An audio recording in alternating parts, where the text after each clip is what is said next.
Fasting can help as well. Yep. Alright, so in a moment the stream should be up. We can start off with a little fashion show of these figurines. I have to mute my stream. Hold on. Hold on, I gotta remake my person. Okay, now the stream is I've up. forgotten. Actually, you know what? Let me see what you did first before I go about that. Oh, there's an Add. ad. Oh.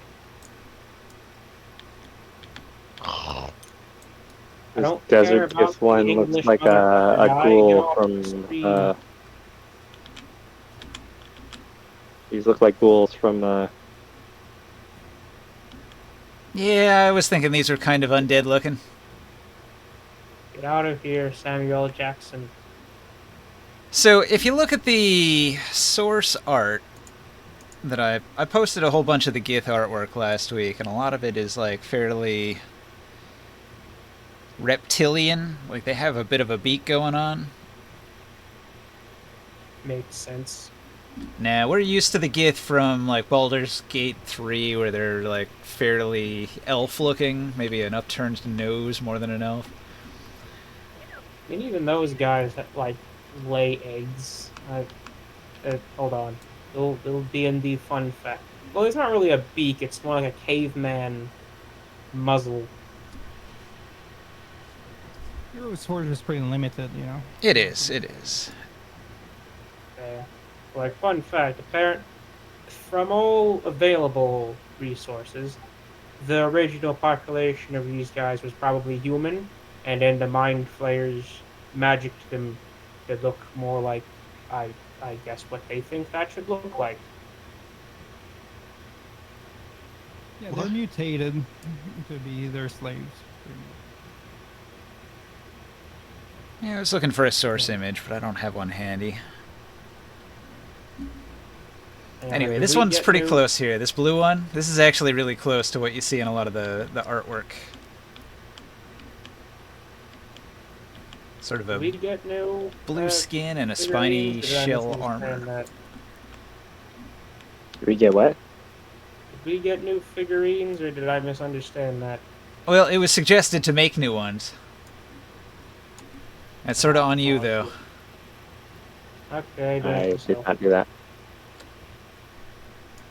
I made this figurine because I needed like a I have a cool, cloud ray. cool-looking Gith to be like the Gith antagonist.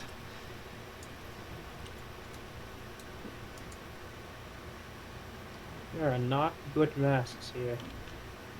The previous model I used for the Gith was this one, and this one I went with more of like a lizard man face, to kind of get that beaked look.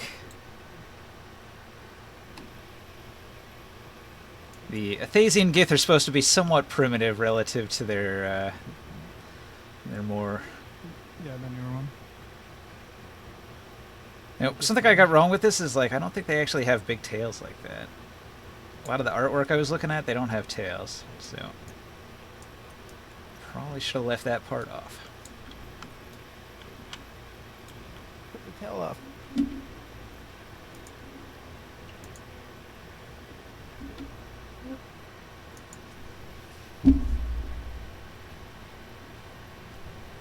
Hey, do you have any idea what the complex mask is supposed to look like in my inventory here?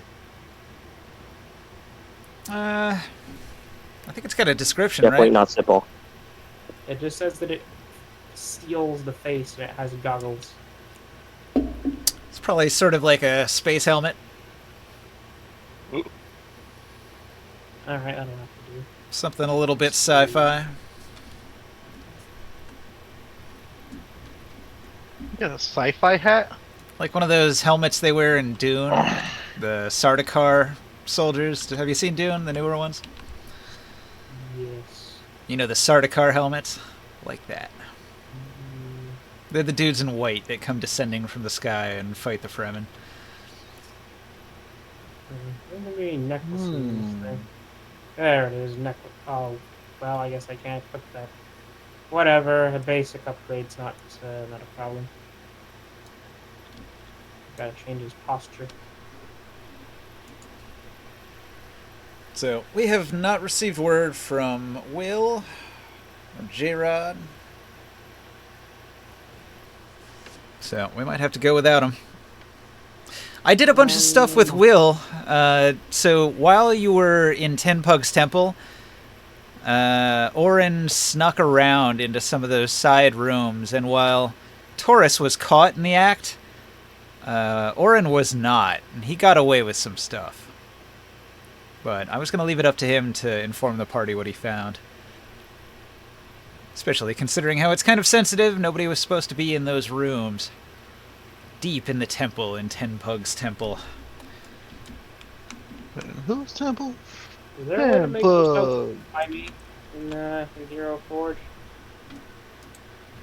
Sorry, what was that? Is there a way to make yourself slimy in Hero Forge? It's all about texturing, right? So if you go into paint and you choose the maybe like the plastic paints, they have like a high glossiness, or like the glass paints for bottles, or there's certain ones that are more glossy than others. Some of the ones that are supposed to be sort of like semi-translucent, those ones can have a high glossiness.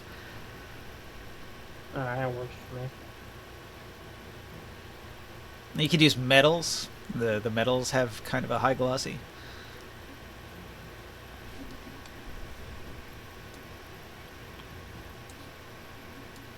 So basically what Will did is he entered the building under stealth. He went into this room and this room and this room. When he was in this room, he discovered the secret door into this room. When he was in this room, he discovered treasures and a trapdoor that goes into catacombs. But he didn't want to press his luck, so he returned to the party and had all those conversations when he was like out and about during last week's session. Well, then that can have a big old dose of arcane eyeball. No. You're unaware of it. Oh. It's all in secret. I was waiting on him to show up and tell the party what he's seen, but he's not here, so he can't do it. Oh, well, I guess we get back to it. So, where we did leave off, you guys had just flown your airship out into the desert to the east, and you found the Gith camp, and you were about to attack. So, what do you think your battle strategy should be? What do you want to do? How do you approach this situation? You tell me. Wait, really quick. Vengeon wings are like bug wings, right? They're gigantic moth wings. Okay, thank you. Moving on. Like a Luna moth, like really big moth wings. Way bigger than normal. They end up being mostly wing at a high level. Which is kind of weird.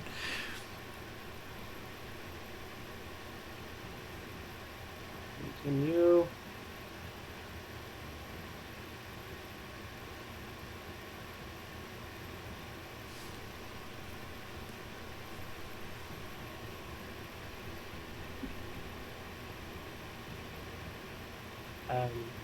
So, I'm waiting. What do? You sit upon your airship, watching the Gith camp below. ...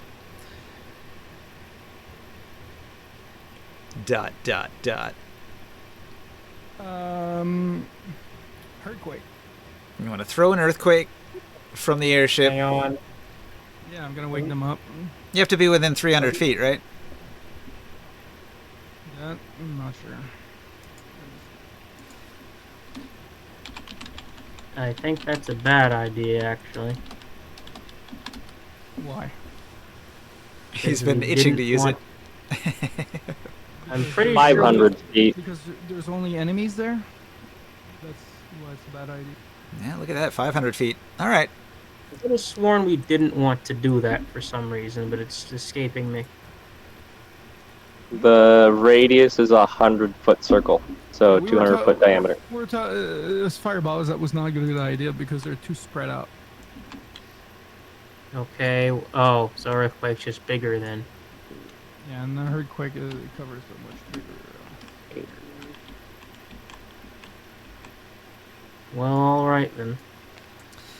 All right, how do I measure this? So if this is 60, then it's not It's quite only 2. about like 3 1/3 of a square in diameter. That's as big as it is. 200-foot diameter. That's as big as it gets. This map is huge, so if you drop an earthquake, it's only going to affect one area. Maybe we can want to put it in it's concentration spell. It's about this big. Up to 1 minute. 3 1/3 of a square. That's it. That's the size. Fair enough.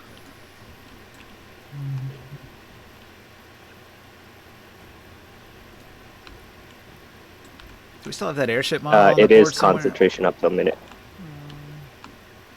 I don't see the airship model. Maybe not on this map. We should have had it on this map. What, the airship? I can load it up. I wonder if I saved it in this bag here.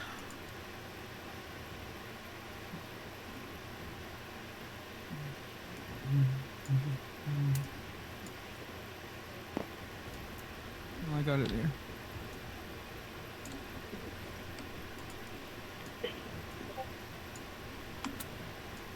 Alright, so your airship has to be 500 feet above where you're going to cast the spell. So Just gonna wake them up. So there are different buildings here, huh?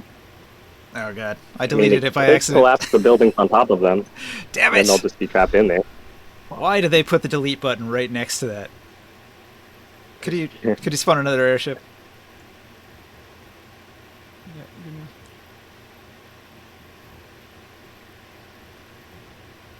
I'm gonna send a strongly worded letter to the designers of this Kevin? game. Say, damn it, Kevin, why is the delete button right here? You could put it anywhere but here. Please, for the love of God, move it somewhere in the middle. This is gonna fuck up all their structure here, huh?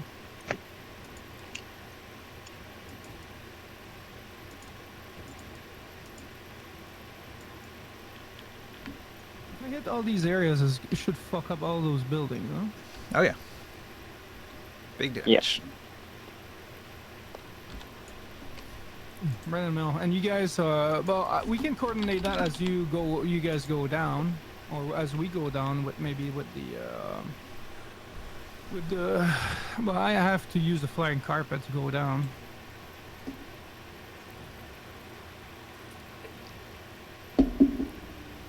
A fissure that Why? opens beneath the structure automatically causes it to collapse regardless of how much damage or health the structure has. The tremor deals 50 bludgeoning damage to any structure in the area.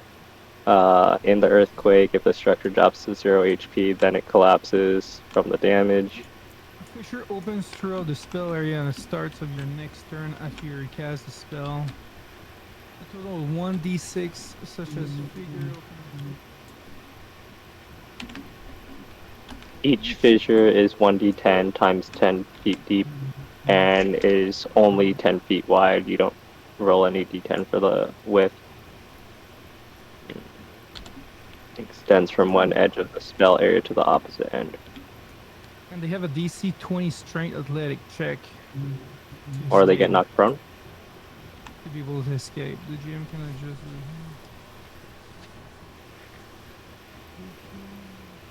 So how's this happening? Are you flying the ship to 500 feet and then casting the spell and then hopping on the flying carpet and going down to fight? I think that should be kind of the strategy.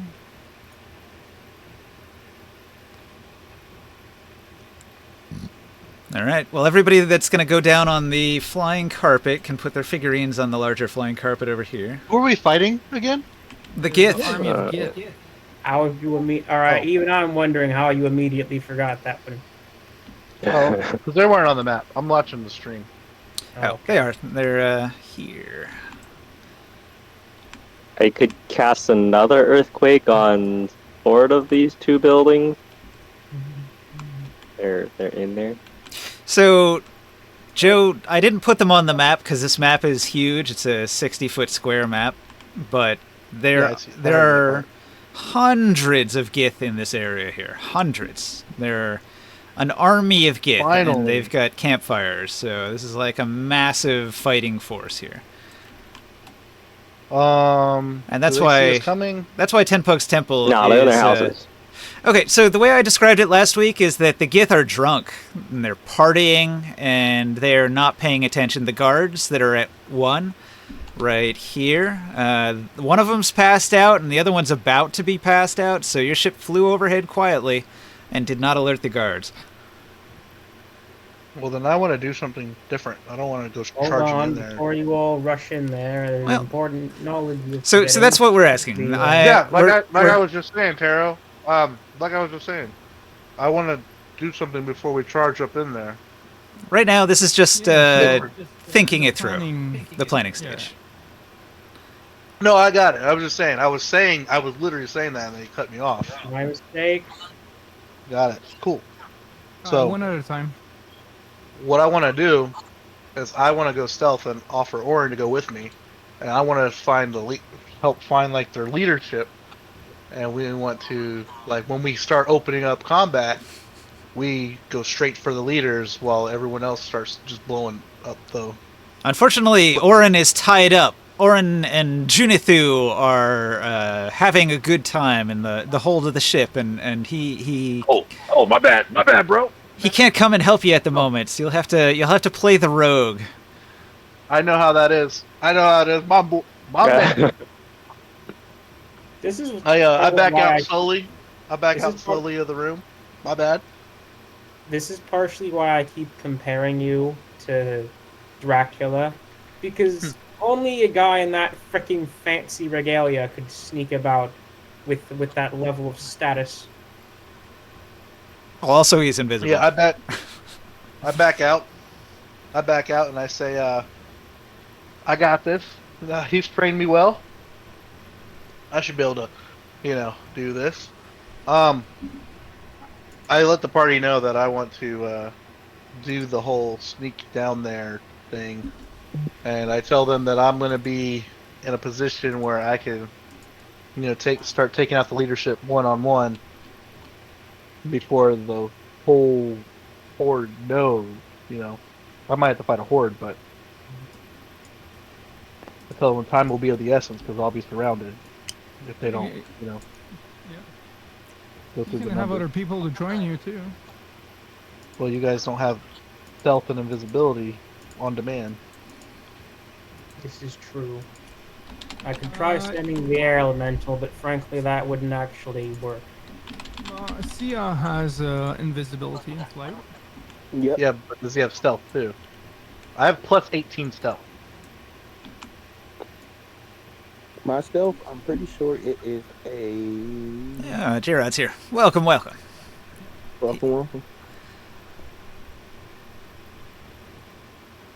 Not bad. Well, do you want to go on a stealth mission with Taurus before the battle starts? It's not good. I just want to do the stealth mission to get into position. I'm not going to actually do anything. Okay, so you just want to Besides go observe. pick a spot to hang out for when the battle starts. That's fine. Where do you want to be? And tell the party information. I'll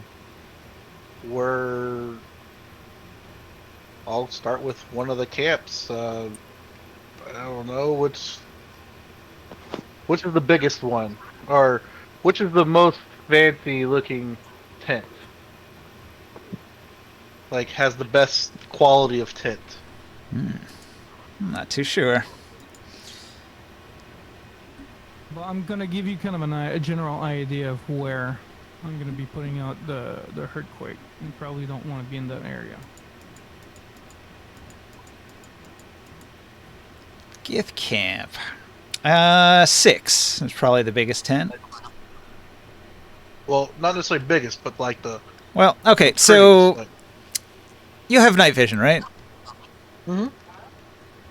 So, sneaking around in the dark, you'll notice that the camp seems divided. Not all of these Gith are completely equal, you'll notice that there are different sects. There's one tribe has an eye banner, another tribe has a rune of some kind, a third tribe has a handprint as their symbol.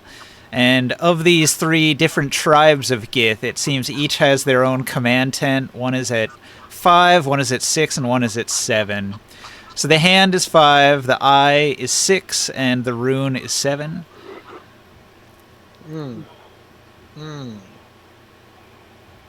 Where are we coming from? From the west. Okay. I'll go for 7. All right, you approach 7 under stealth. The guards are oblivious. You approach the command tent. This tent is the largest of the 3 that dominate the camp. It flies a banner with a strange rune upon it, a black circle and starburst on a yellow background. There's a foul odor coming from inside the tent, and a thick black smoke creeps from under the flaps. Roll a con save. You could probably easily beat a DC 15, right? I should be able to, but let me roll it. Hold on, let me pull up my thing. If you want to roll for me, that's great. I'll tell you what my modifier is. I could roll for you. I rolled a 1. Oh.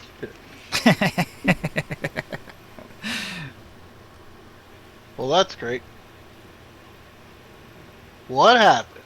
Okay.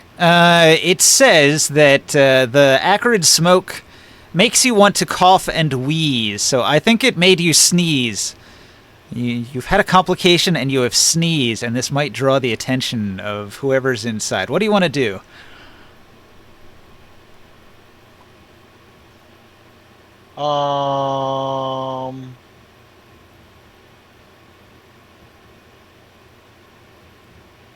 I sneeze, but I'm still invisible. What do they do first?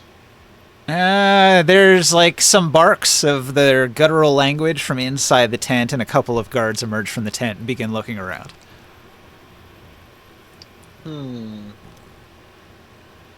How strong do they look, though? They seem to be regular Gith warriors. They don't look strong at all. And how many are there? Hundreds. Too many to count. Hundreds just walk into the tent? No. 2 guards came out of the tent. Hey, Okay. Thor, I have a question. You got me fucked up. I was like hundreds. I'm out of here. Taurus, I wanna try to kill them back to back really quick wait, can I ask you a question? and hide the bodies. Can your invisibility like be instantly reactivated for free? That's kind of at what will means. If you can kill them Yeah. both in one turn, you might be able to do it silently, or at least silent enough to not get caught. But it's going to be hard. Roll the hit. You get advantage on the first attack because you're invisible. And can you do it instantly? That's just not loading. I'm sorry. I could roll it for you. Um, Although I'm rolling yeah, pretty it's bad. a D- But I'll roll it. I don't trust you. You're Yeah. gonna roll bad for me. Rolling ones. I'll do it with advantage. I'll roll. How do you do the Percent? 20 drop below us? Oh, I don't know. You could just roll 2 d20s. We'll just take the highest. Okay. There you go. 6. Oh god. Oh, but it's a plus. I think it's like a plus 18 right now. Yeah, you hit. So You basically have to roll a 1 to 24. miss. yeah, I did roll a 1, but it was bad. I was attempting to ask if your invisibility can get, like, if you have infinite recharges of that. Yes, I do. It takes an action though. So then I'll roll my d20. You have like 13 One. kills, man. Sorry. 1d20 plus. I think it's like 18.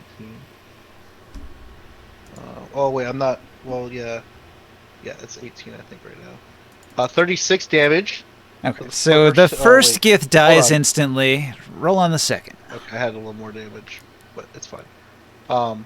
Second one, well then I'll rage. Then I'll rage.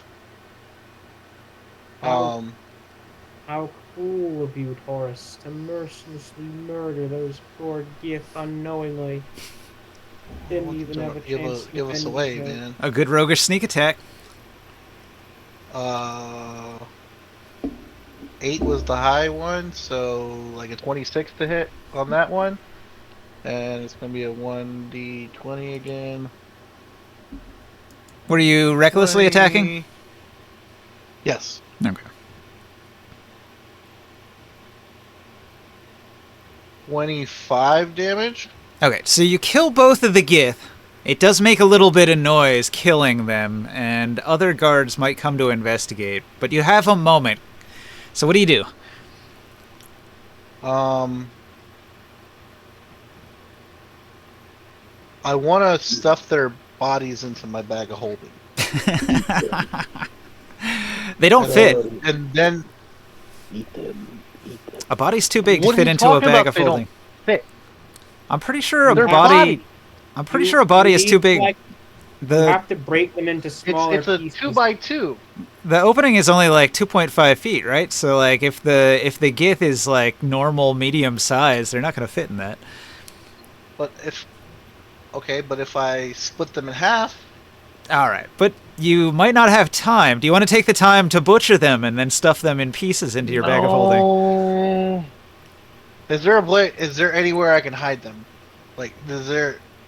Unfortunately, grab their you body are out in the open. You could grab their bodies. out in the and open stick in them a into tent. Well, Yeah. you're not in the tent. You're adjacent to the tent, just outside of it, where the guards came out. Oh, Like I said, bro, just eat them. The tent does obscure the camp for the most part, so nobody can see you directly while you're up close against the tent, and it's dark as well. if I take them and carry them, and I go invisible, don't they become invisible? Yeah, they're part of your equipment at that point. Okay, so I'm gonna carry them. I'm gonna pick both of them up. I'm gonna one-hand my weapon. And I'm gonna carry them both together. So I'm not in like a combat state, I guess now. But I'm gonna use an action to go invisible, and then I'm gonna fly back to the group with the bodies. Have they agreed to just like wait for you, or like you said you were just gonna go get in position? They would probably start the attack, right? Maybe. I think they would. Like I'm pretty sure that was what you said. I'll just find a place to. I'll find a place to hide the bodies. I'll just look around for a place to hide the bodies. It probably Outside. won't matter in a minute when the combat starts.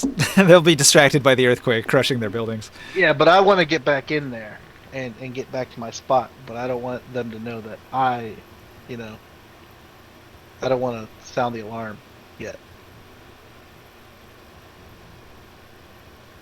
All they know right now is that two people disappeared. I think you Or can two. still communicate telepathically, so you could do a little bit of coordination about when the attack Oren's begins. busy, right? He Yeah. has to relay all the information between us. That's true. That's true. That does make things So we complicated, don't doesn't have it? that. Yep. So I'll just hide the bodies, and hopefully by the time I hide the bodies, I can get back to a spot. And that's all I got for now. All right. This got complicated really quick. Did you want to look in the tent? Since you're here? Yeah. Okay. Yeah. So it seems as if there's a commander in the tent, dressed in armor and equipped with pretty good equipment. He seems a more powerful Gith than the others. You estimate a much more skilled warrior than any of the ones that you've recently killed. Mm-hmm. But he's distracted. He's at his desk and he's busily poring over maps and planning the attack. And he's got several other people around him. They seem to be discussing it in their guttural language. And they haven't noticed that the guards haven't returned yet, so you still have a moment. If I can, I'd like to get closer without, revealing myself. You can't really get any And try to closer. just observe. You could step into the tent, but you'd be noticed. Hmm. You're basically at the tent flap, just outside. Okay. All right. Well, I want to do like a Spider-Man. I want to do like a Spider-Man hanging down type pose. And I want to just peek have my head at the flap, looking in, observing what they're doing. Are you going for the French kiss? Well, no. Trying to observe. I don't want to get bumped into. You meant the Spider-Man upside down kiss? Yeah. It's like that. You want to observe them while the earthquake happens? Mm-hmm. What is everybody else doing? Like, do you guys want to get into position? I can stay on the ship and bring down the ship and shoot fireballs from the sky.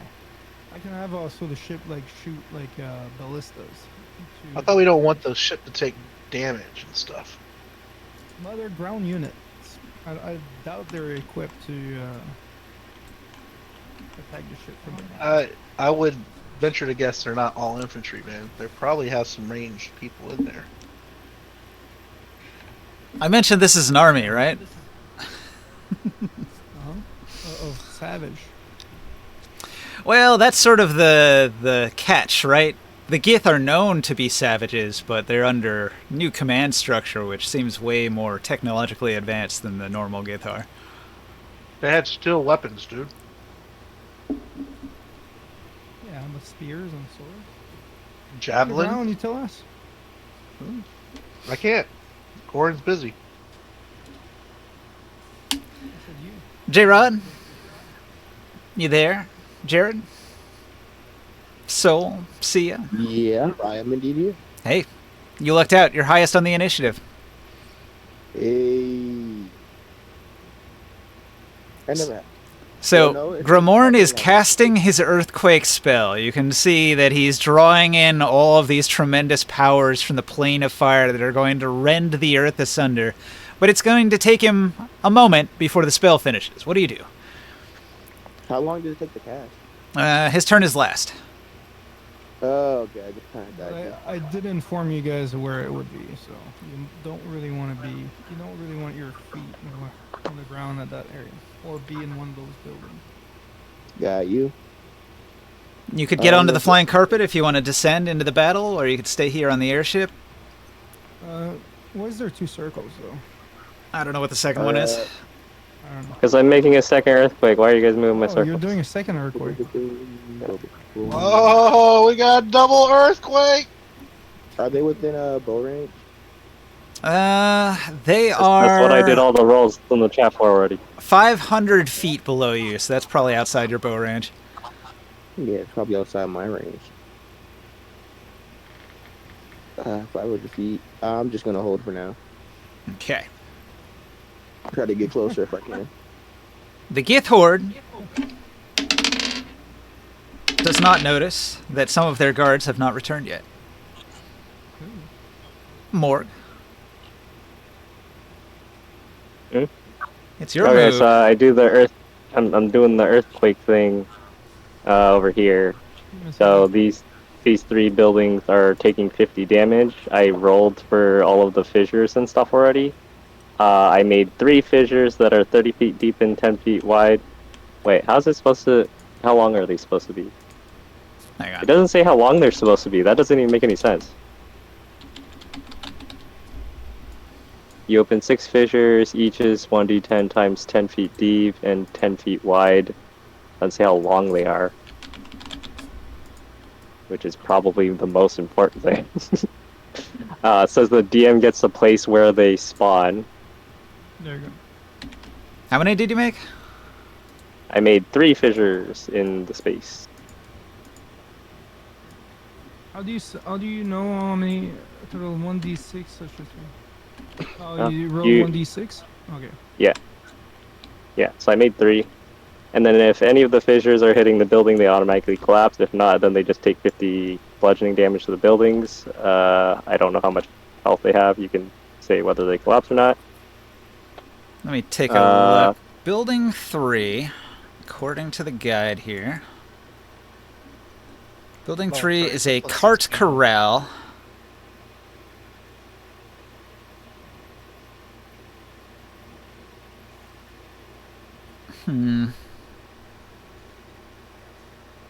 Yeah, it probably collapses. Okay. So anyone in that building, then they take anyone within the building or half the amount of distance away from them. Like if there's anybody outside and they're halfway the distance as the building is tall, then they would take 21 bludgeoning damage if they fail a DC 23 dex save. So the ground shudders and shakes, fissures open up, many Gith fall into those cracks and die, other Gith are crushed under the collapsing building, others are scattering. An alarm is raised, the whole camp begins to rouse from their slumber and their revelry, and begin equipping themselves with their spears and looking about for signs of where the threat is coming from. And then also building number 8 and number 5 also get hit by the 50 damage. Building 8 is a supply tent. It does not collapse. Building 5 is also a tent. It does not collapse. Okay. Would you like me to run interference?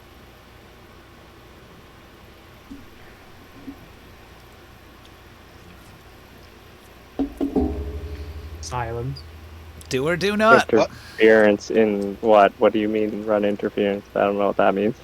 As in, like, make myself obvious and then just kind of be a... What's the word? A distraction?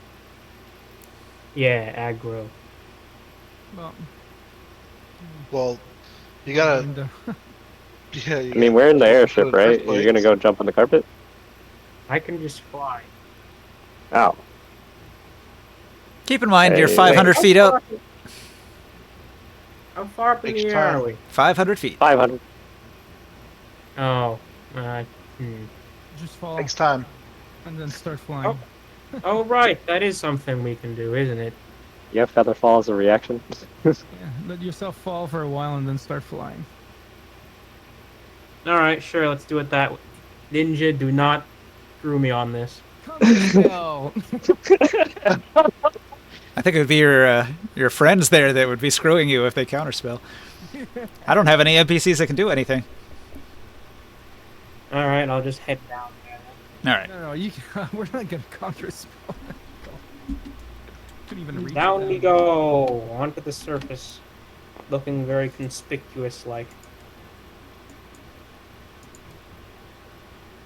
When the morning says we're not gonna counter spell it, so it's like twitching. Oh, I assume you want to land outside the earthquake area, so I'll just put you there by 8. You're adjacent to the supply tent, which is shaking and shuddering, and some of the cords holding the tent in place have popped up out of the ground, but it's still Go in, see if there's anything good in here. still holding place.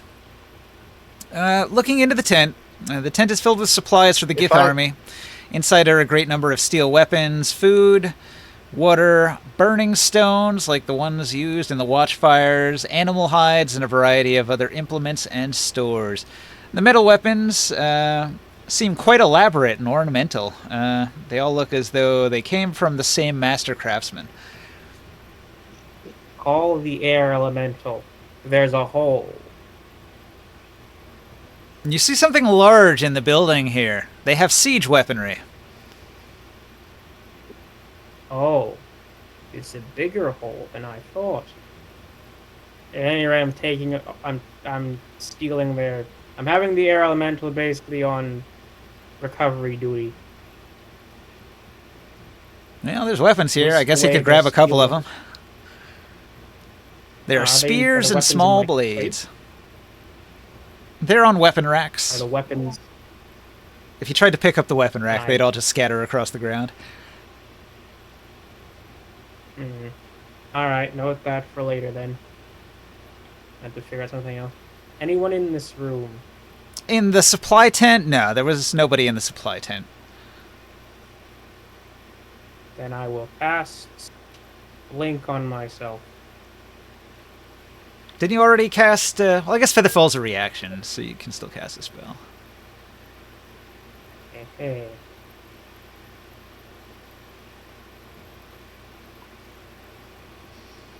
Yeah, that's it. That's what I'm doing. All right. Ring sight is on the ground. Taurus, Yo, you hear the earthquake rumbling. You hear the Gith screaming. I knew that was the plan, right? Let's go. How many are inside this tent with this guy? So there is a Gith commander with a horde surrounding him. Okay, one horde. Inside tent 7 there. One horde. Not too bad. Not bad. I feel like I can take out a horde.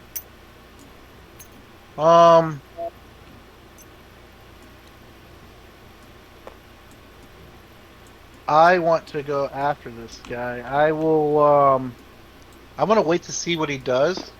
I'm gonna hold my action, but I'm going to try to move into a position where I can attack him. So you enter is the there tent. like a different opening to the tent? Nah, it's just got the one Oh. flap. A one flap. It's big enough for a half giant to go through without making a lot of noise. It's a large military tent like the Romans would use. It's Yeah, big enough to have like 13 Gith inside of it comfortably. Okay. Yeah, I'll This tent's probably 50 feet across, like a 50 by 50 square. if I can get in there without, struggling, then I'll go inside the tent and get into a position. Are you still invisible? I was gonna say, yeah. All right. Well, the Gith, they're getting up and moving to leave the tent, so not too many places you can go to not be like interacted with by this large group of Gith that are on the way out. No. As soon as I'm close enough, I want to try to get an opportunity attack. Like I want to try to hit them. I'm sorry, not an opportunity attack. I want to actually try to attack them. I'm just holding my action for them to come in range of me. All right, we'll do it. All right, so this isn't going to be a reckless attack. This is going to be a regular, but since I'm stealth, I would have advantage, right? Mm-hmm. Yep. Okay.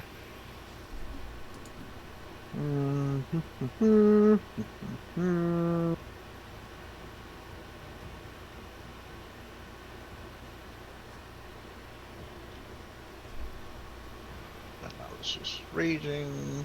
19 to hit. Plus 18 and 1 d20. All right. Hold on.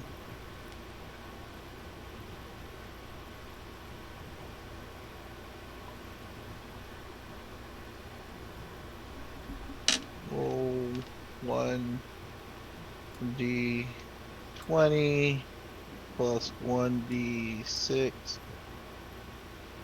plus 4. Wait.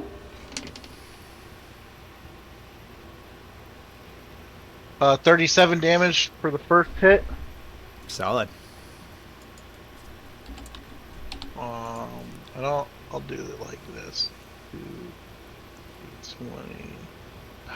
So you cut through a couple of the front line of Gith warriors. So they thrust their spears in your direction. Yeah. But that was only your first attack? The second one is. Oh, I rolled it with 2d20 anyways. I didn't call it, but it's still gonna be a 21. All right, another hit. Yeah, sorry, I forgot to call the reckless, but The Inix shell armor of the Gith only has an armor class of 13. okay.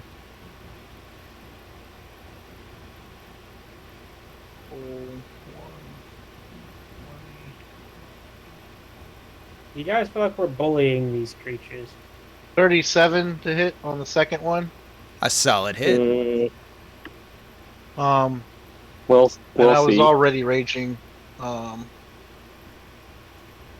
be my turn. Okay. And I'll knock when I do that. I'll knock Can I knock the horde back into the tent and make sure they're not coming out of the tent? Sure. What was the damage on the second one? 37. Was it 37 It was both a times? 19. Yeah, the first one was 7. Was a 7 and a 6 plus 24, and the other one was a 19 plus 18. All right. So that's like 74 damage. Respectable. Yep. You cleave into the front ranks of the horde of Gith warriors. They're snarling and snapping their beaked jaws in anger. The Gith chieftain, his eyes glow with psionic energy, and he readies his weapon. Right after Taurus, the airship. Does the airship want to fire any of its siege weapons into the Gith below? Yeah. Which Yeah. emblem was this one again? You said one was a hand, one was a face, This is the rune an tent. eye, or something. Rune. Okay. Or the opponent. And start attacking this Git Garrison 40. What? This one here. A black circle and starburst on a yellow background.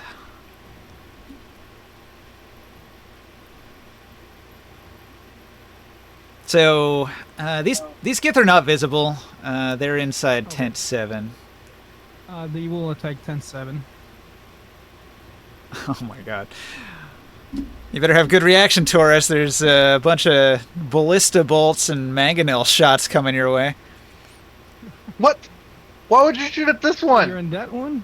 Oh, no, I just selected that one because where the position of the ship is.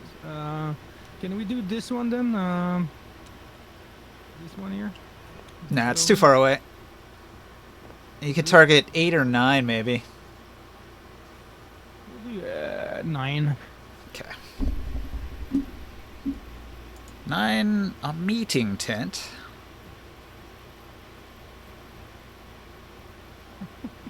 Poor Taurus. All right. So Friendly fire. your siege crew on the airship, they're going to begin taking aim. So let's see. Junithu, she fires and she gets a 13. That's a hit. Let's see. Gar the bowyer fires and he gets a 19. That's also a hit. Grak the gladiator fires and he's got unnatural 20. Also a hit. And let's see. Taurus would normally fire the mangonel, but somebody else will have to hit the switch. I got a switch now? Well, they Whoa. pull a lever and the mangonel fires. The mangonel shot overshoots building 9 and harmlessly lands in the ground, but the 3 ballista shots pierce the tent violently, and the tent collapses. You do have an elemental effect too, huh? True. One of them does an additional d4 of fire, one of them does a d4 of lightning, and one does a d4 of cold. So all of those effects also trigger. The tent is on fire, crackling with electricity and frozen in parts, but you can't really see if it did anything to whatever was inside the tent. It just sort of collapses onto whatever was there. Okay. Gromorn, I guess you fire off your earthquake. It demolishes the area. Yeah, I have my. I also got 3 fissures. 3 fissures. Mine are a little deeper. They're 50 foot. Is it deeper or longer? Wait a second. Deeper. 1d10 feet deeper. Yeah, feet deeper. So 50. 50 feet deep. 10 foot wide. 18. What is it? 8.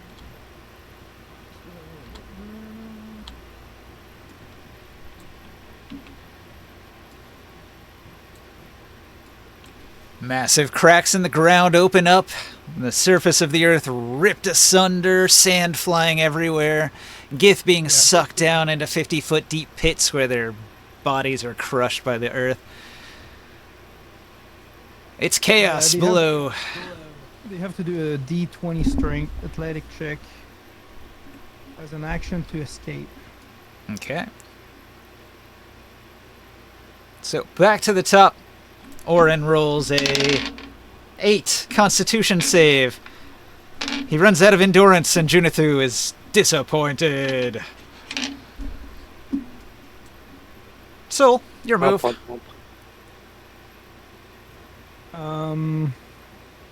Jared. Jared in a trench coat. Sol. Hey, Morg, can we fly as a fire elemental? I don't believe so. I think only air elementals can fly. See ya. J-Rod. Hello, hello, hello. Wake up. Wakey, wakey. Alright, skipping him. So, Yeah, fire elementals do not have a fly speed. alright. The Gith Horde is roused and the commanders are shouting. Some of them have the ability to gain like night vision using magic items, and they're going to begin scanning the environment to find out what the hell is going on. And see if any of the commanders figure out. Oh yeah, a couple of them have good rolls. So out of the commanders here, a few of them are going to take notice of the airship, and they're going to start shouting orders. Many of the Gith are going to move to various tents, and they're going to throw back the tents and their siege weapons in there. And they're all going to take aim and fire their siege weapons at the airship. Alright, so airship armor class 15. So the siege weapons are 29, 15, 23, 27. Crit 17, 15, 21, 24, 22. Every shot hits. They do 238 damage to the airship. Thought I was in the room with their siege supplies. They had time to do all that? What's 238 from 500? 262. Yeah, 262. All right. Okay, so suddenly the airship is being hit by a barrage of stones. So these are Petroboloses. Petroboloses are like catapults, but instead of throwing a single large stone, they actually throw like a scattershot bag of stones. And so they're just like big rocks hitting the hull of the ship, punching holes in the ship and piercing your air balloon and messing up your rigging. Just huge amounts of damage as all of these siege weapons are fired. However, the Gith are going to have to reload a lot, so the entire Gith army goes to work reloading all of these siege weapons. None of them have range on your airship anyway. The only group that can actually do anything is this group that's engaged with Taurus in combat, and so they're going to make some attacks. The Gith Horde is going to make 4 attacks.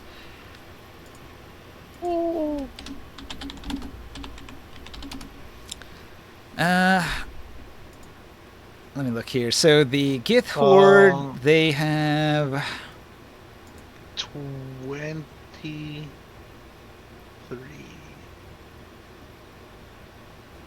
Let's see. Melee attack. Plus 7 to hit. You said 23's your armor class? Yep. The first one's a hit. All of them except for the last one hit. Alright, so 3 of those spears find a gap in your armor, and they're going to penetrate through. Gith Spear, made of steel, is going to do... let's see here. A D8 plus 5.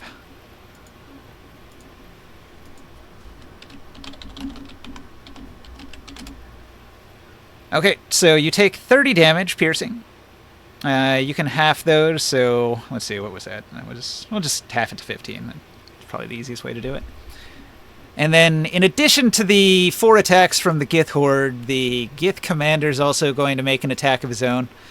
And he's going to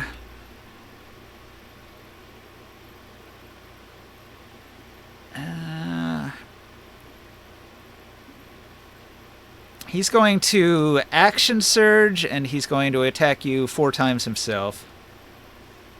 Oh, shit. I fucked up, guys. You wanted freaking danger? There you go. All right, so his attacks here, he's gonna.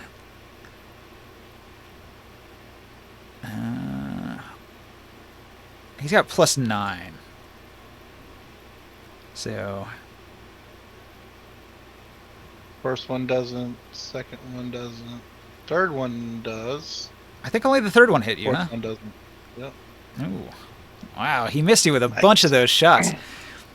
Okay, so he makes multiple attacks. Only one of them hits you. He's going to do a psionic dice to add a d10 plus 3 damage to the hit. He hits you with this magical steel-tipped spear.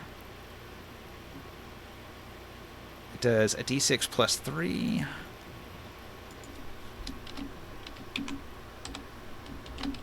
Tell me how you really feel.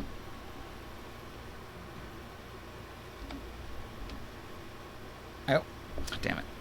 Typed that wrong. There we go. 20 damage. You feel his psionic power as he thrusts his weapon into you. A bunch of psionic energy also goes into your body and makes you feel extra pain. And he action surge, so you can tell he's a capable fighter. Much stronger than the other Gith. The other Giths seem to respect this larger, more powerful Gith champion here. So he snarls and he doesn't back down, but you have defeated more than, like, almost half of his men here, so things are not going too good for him. Worthy opponents. All right, so that was the Gith Horde. Morg. The earthquake's still shaking and doing damage. Yep. I'm trying to figure out if it does additional damage while I'm concentrating or just leaves the, like, difficult terrain. Each round it does damage? Yeah, each round, what is it? Am I supposed to roll more fissures? Fissures open says through the the spell total. area at the start of your next turn after you cast a spell. A total of 1d6 fissure to open a location. A creature standing on a spot where the fissure open must succeed on a dexterity save, throw, or fall in. Yeah, it looks like every turn. As long as you keep concentrating, it keeps destroying stuff. Okay, I'll roll more fissures.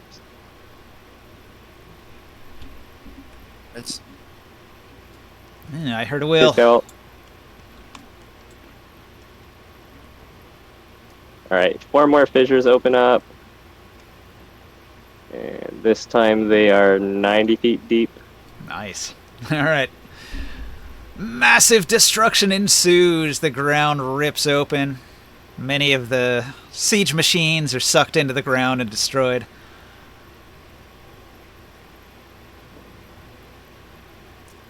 And then anything that's in the structures or getting the bludgeoning damage, they take only 14 damage this time. All right. This is doing a number on the Gith army. They're starting to panic a little bit. Damn right they are. Ring sight. Oh yeah. You can You might see wanna the stop. the entire area in front of you is just rippling with earthquakes. You might want to stop this. There's cool supplies in here. Are you actually shooting a You- telepathic you want me message to- that they'll hear? You want me to stop concentrating? Hold on. First, I have to see if I'm still on the same plane of existence. He is blinking. He might not be. Wait, does that apply on the first turn you use it? I'm pretty sure it does. Alright, let me do that as well then. Let's double check this. Okay, so turn 1.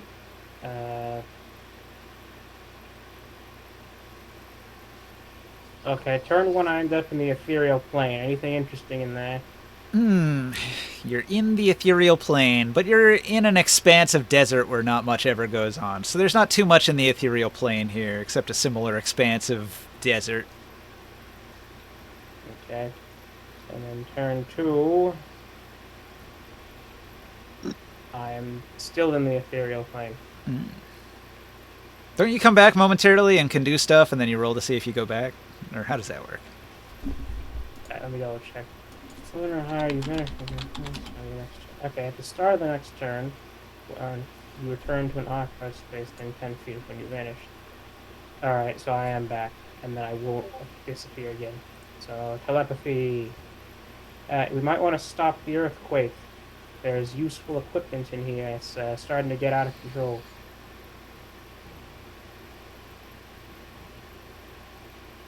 Can we tell how many of the enemies are down there, or if they're still launching a bunch of dangerous siege stuff at our airship? Because I care more about saving our airship than trying to get more equipment down there. So when your earthquake went into round 2, the cumulative amount of damage that they were doing to structures did destroy the siege weapons that were in your earthquake circle. Okay. So you've destroyed at least half of them. And when Grimorn's turn comes up, he'll probably destroy the other half as long as he keeps concentrating.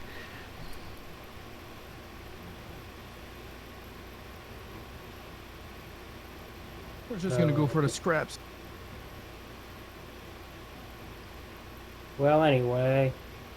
But yeah, the earthquake will probably bury many of those spears, make them difficult to recover. Then I shall... Not pass. Not quite. 30 seconds. Alright, fine, you bastard. Control wins. Where are you blowing those winds at? You going to create a dust storm? I'm going to try to create a storm to move the stuff further away. Alright. You're blowing wind at the tent, the supply tent. The tent blows away. All the weapon racks fall over. Not exactly what I wanted, but good enough. I'll just grab whatever I can. Well, if you have a couple hands free. Well, actually, you know what? You probably don't want to enter the area. Right now you're outside the earthquake zone, but if you enter into it to grab stuff, you'll take damage.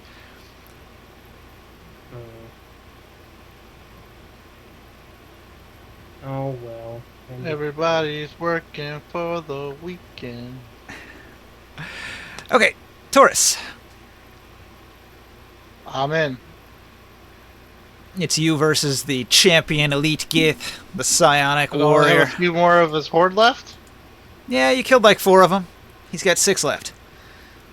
All right. That's what I'm talking about. I don't want it to be an unfair fight. Yeah, I'm gonna swing on them. Try to do some stuff.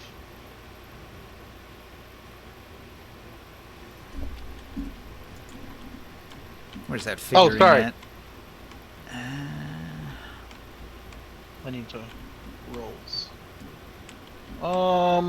Okay. Where is the roller? Let's do it. Roll. I'm feeling a little froggy. And I'm gonna get reckless on them. So this figurine is supposed to be what this dude looks like. He's got a tower shield and a fancy spear, and he's using psychic powers. Yeah, I don't want them to kill me. Cool. So I think I need to kill them faster. I'm gonna roll my reckless attack on my first attack. 14 plus 18, so 32. A hit. Okay. 1d20 plus 1d6. 36 plus 24.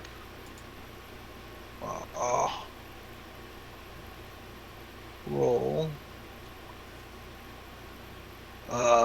This is irritating.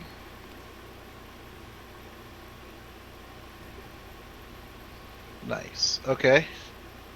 So 34 damage on the first attack. All right. And the second one.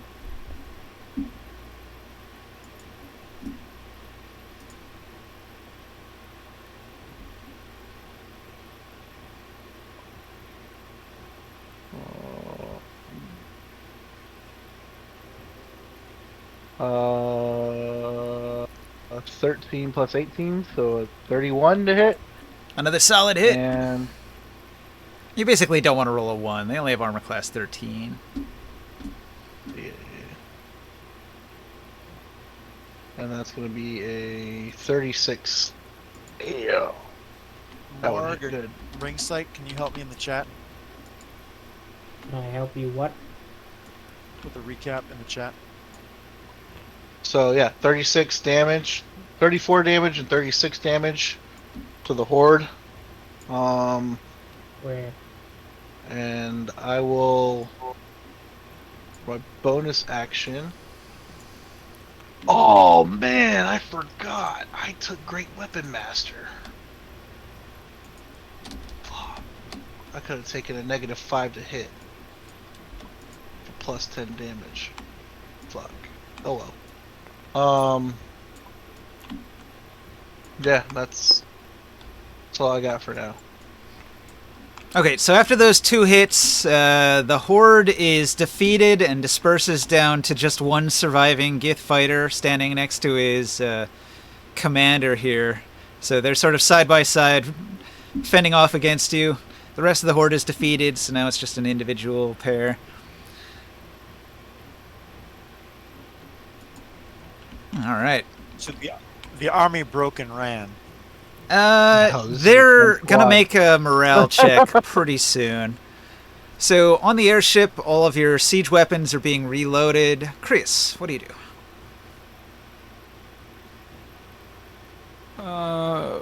What are we like? The Git that you're talking about, is that just for Taurus? He is in tent 7 fighting one of the leaders. The leaders are in tent 7, tent 6, and tent 5. Still has some activity. Well, I'm gonna have a more earthquake going on. Okay. So your My area. earthquake continues to destroy the siege weapons in this part of their base. Yeah, I'm gonna roll my. So that destroys the rest of their siege weapons, which is good. They're not going to get off a second round of attacks. Their second round of attacks would have destroyed your airship. I had already pre-rolled everything. There's one Oh, more wow. Fisher. One more Fisher appears. And then it's gonna do 23 damage. Bam. Put that right down the middle.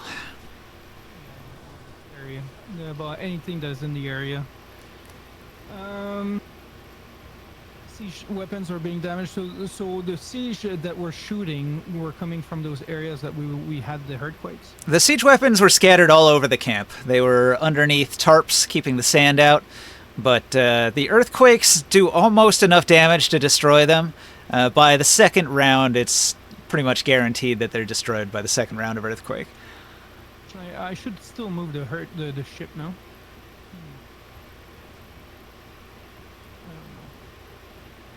Well, if the ship was moving in a direction, it does kind of automatically continue moving. It doesn't really stop, so it probably would have Yeah. continued over.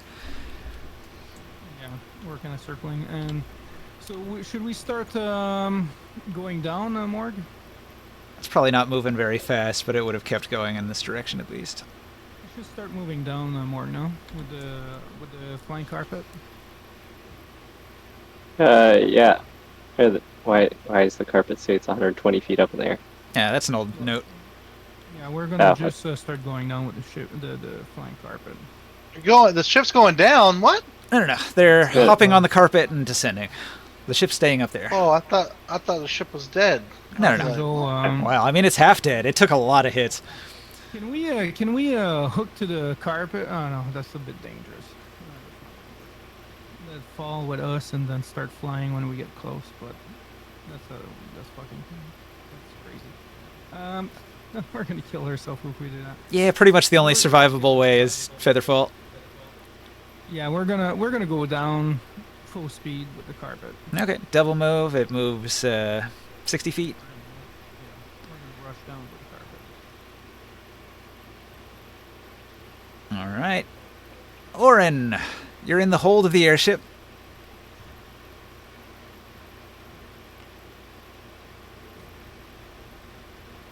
You there, Will? Skywell? Oh, sorry. Somebody was sent me an ad. I am here. All right. So, So the quick here rundown is that the airship below. has flown over the Gith war camp. 2 earthquakes have been cast at the Gith camp. The Gith unveiled siege weaponry. They fired all their siege weapons at the ship and did a ton of damage. But the second round of I would like earthquakes to have destroyed all of the siege weapons. I pull up my britches and jump out of the airship. I am. There you below, go. Looks like I'm below. Can I jump out the window? There's no windows, but if you go above, like up onto the deck of the ship, you can just hop overboard. I see myself here. To do that, can I? Where do I go? It's a gigantic map, so I haven't really been putting figurines on the map so much. Just Oh, indicate where you want to Oh, be. I've been okay. using these little pawns here. I'll put one on the board for you. Or you could use can your I figurine. make it? Just can I shrink make it Could you down jump real on the carpet small. with us? I can fly, so I'll just Oh, use my okay. boots and take off. Okay. Did you get to hear what happened? I typed everything in the chat. Yeah, Oh, he, okay. he did. pulled the- He's been okay, helping me I out. So with a triple move, where can I get to? You're 500 feet up, so we'll just say you're descending, whatever, 90 feet down. You're 410 feet up. Well, actually, if I turn off flying, I could make it 120 feet, right? Or is it 200 feet?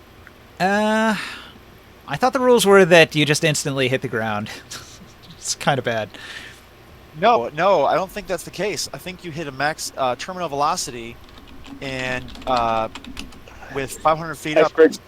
Yeah, I forgot if it was either 500 or 1,000 feet. Because last time when we did the air drake thing that knocked me off the flying carpet, it was really high up, and then I got to turn to change into air elemental midway down. It says in one I'll round look you it will up. fall 579 feet. So Oh, Okay. there you go. just enough to hit the ground in a single turn of falling. Well, then I would obviously not, want to do that. I would turn on the flying in the last minute and not hit the ground with a splat. More of a superhero landing. Oh, he's Off the gonna do a stand. superhero landing. The system doesn't like you doing that, so I think I'm going to make you have to do a check to time it right. So roll a dexterity save. Okay. Make let's it. see. He's the fucking Orin. Oh, he's going to succeed. He's very dexterous. I'm just saying there's like a 5% chance that he fucks up and hits the ground. Bounces. If I bounce off the sand, if nothing else, I should be able to hit the ground in a 21. Very, without- very agile. You descend without complication. Okay. Peel up. I can at least turn the sand into glass as I vaporize it with my kinetic energy. No. Anyway, so a puff of sand flies up and blinding the area around me as the sand falls, you see Orin standing there. Superhero landing. Bad for the knees. Yes. They make sound when I walk now. So, J-Rod in a trench coat. Jared. Wakey wakey. Earth to Jared. Hello, hello. All right. We got nothing. You made me think. You made me think of Pro Jared. Jared, you know you're muted, right? He doesn't, because he's sleeping! Okay.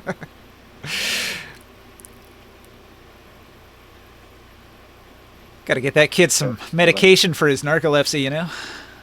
It's gotta be dangerous. What if he's driving?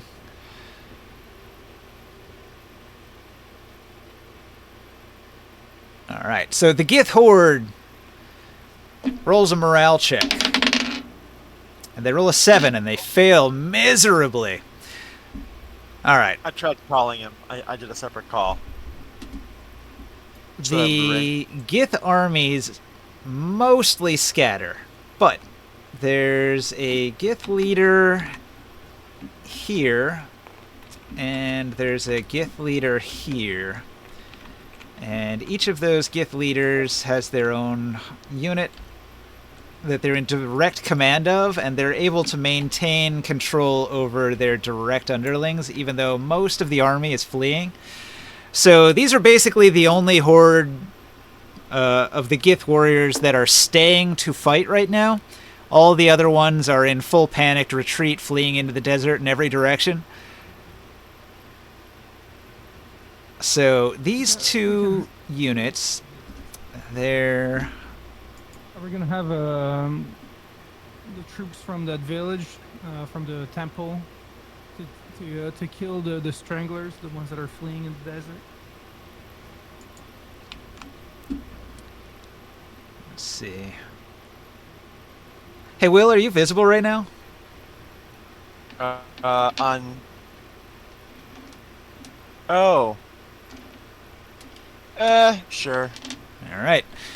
Seeing that one of their enemies has moved onto the battlefield, both Gith hordes are going to begin advancing in your direction. Okay. Can I get disadvantage from the cloud of dust? These are 60-foot squares, so they don't actually get any closer to you. They move one square. Oh, okay. It'll take them like 3 turns to get to you. Oh, okay. Okay, so... Oh, I'm on the wrong... I'm okay, I'm over here. You jumped off the airship, you would be like Where am on the ground somewhere over here. You'd be like right here. Okay. Should I rename ring sight to me? Yeah, I renamed it. Oh, you did. Oh, good job. Good job. Change Okay. the color to make it blue. Bam.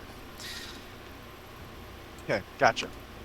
Okay, so you see that the Gith leaders and their underlings move out of the command tents, and they only spot you that they can actually do anything to, and they begin advancing on your position, but they're not going to make it for another turn or two.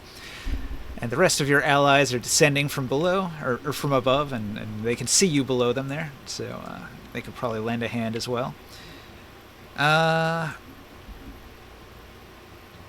don't have anything that I can hit you with from a distance, I don't think. Okay. They don't have ranged Doesn't mean weapons. he's not gonna try. No ranged weapons, so they can't do much. So, Morg! Wait, so he was right? Morg. Yes. So, you can see that the Gith army is fleeing in every direction, except for a couple groups that are outside of They're your earthquake. rushing on. If everything is outside of my earthquake, I'm gonna drop concentration on it.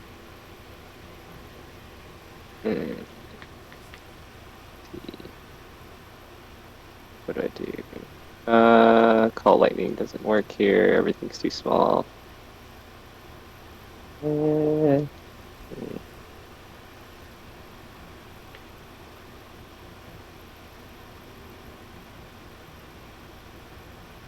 We're still really far away on the carpet, right? We're like 420 feet up now. Yeah. I'm just gonna 410. instruct the carpet to move further down. Yeah, we're gonna keep moving another 120. Let's see, the carpet moves 60, so you would be 340 feet up. Okay. And screw it. I'll just use my level 9 spell slot and cast the Earthquake on one of the Another earthquake. The other one, yeah. Overkill. These guys over here. Flip upside down. Okay. I think the fissures aren't really supposed to open up until the round after I cast it. Okay. Roll me some But damage. they Everybody failed have- their save. Okay. They're still near building 5, so yeah. They Wait, take. level 9 spell, they got a save?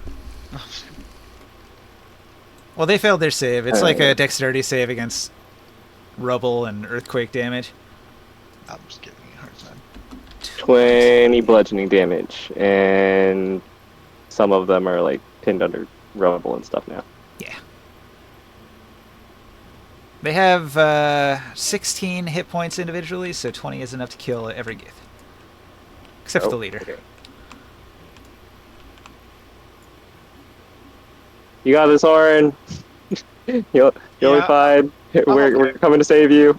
No, don't have to worry about that. I'm good. Ring sight. Yes. Alright, so one of the earthquakes has subsided. The one in front of you is still rocking. You can see your allies descending into the battle across the way. Oh wait, you just put an earthquake on me? No. He put it... Well, you're flying, right? No, I just landed on the ground. Oh, yeah, roll a dex save. Crap. You Uh, Are you in it? might take that's 20 not that- damage. That's gonna mess with the plan that I had. Shouldn't be in it. Don't fall in the fissure. Well, he was in it when it Oh. was where it was. 19. If you're Yeah. moving it somewhere else, then he's not in it. Yeah. 19? No, he said he moved it. It's like, it shouldn't have been on you. I would not do that to you for no reason.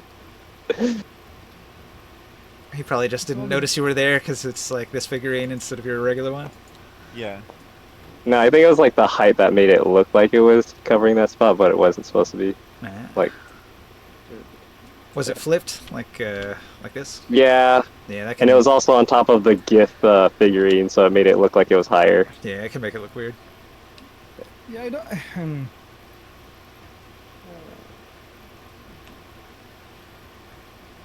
Okay. Anyway, ring sight. Sorry to interrupt. What do you do on your turn?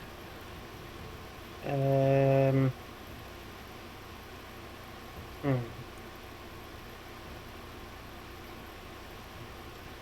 Sorry, thinking.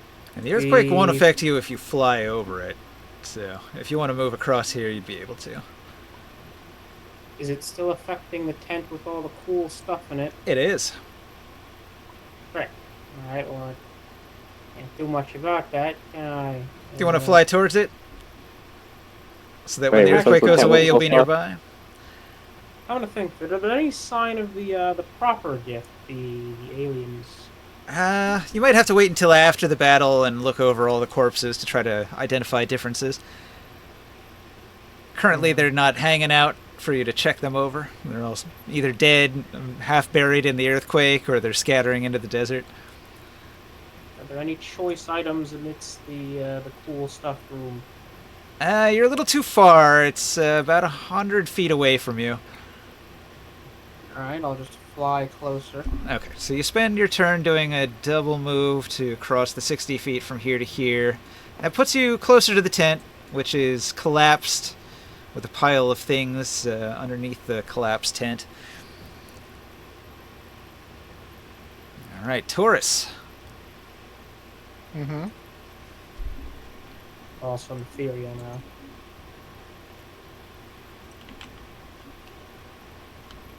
Your turn, Taurus. Okay. There are two Gith. Um, The Gith leader with his tower shield and his spear in hand, and his one ally next to him.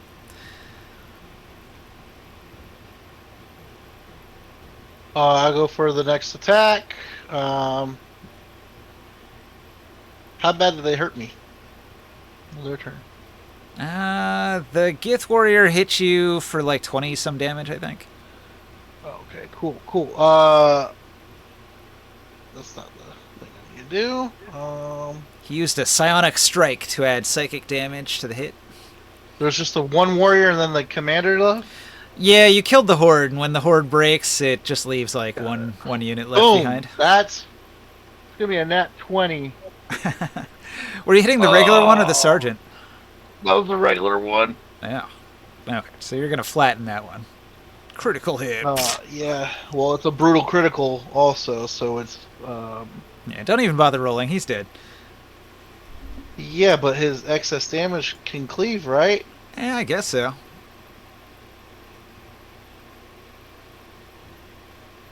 59 damage. Okay. It's his body just splatters up against the other one, or something. It's fine. I do that attack right there to demoralize the main one. Gotcha. Gonna be 27 to hit on the boss.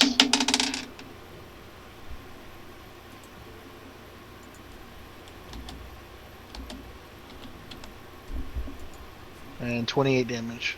28 damage. Ouch. And I'll move on. It's my turn. Okay, he's got a total of 64 damage on him, and he's like right on death's door. Looks like he's about to drop. Airship reloads. Grimoire, what do you do? You're on the flying carpet. Do you descend another 60 feet?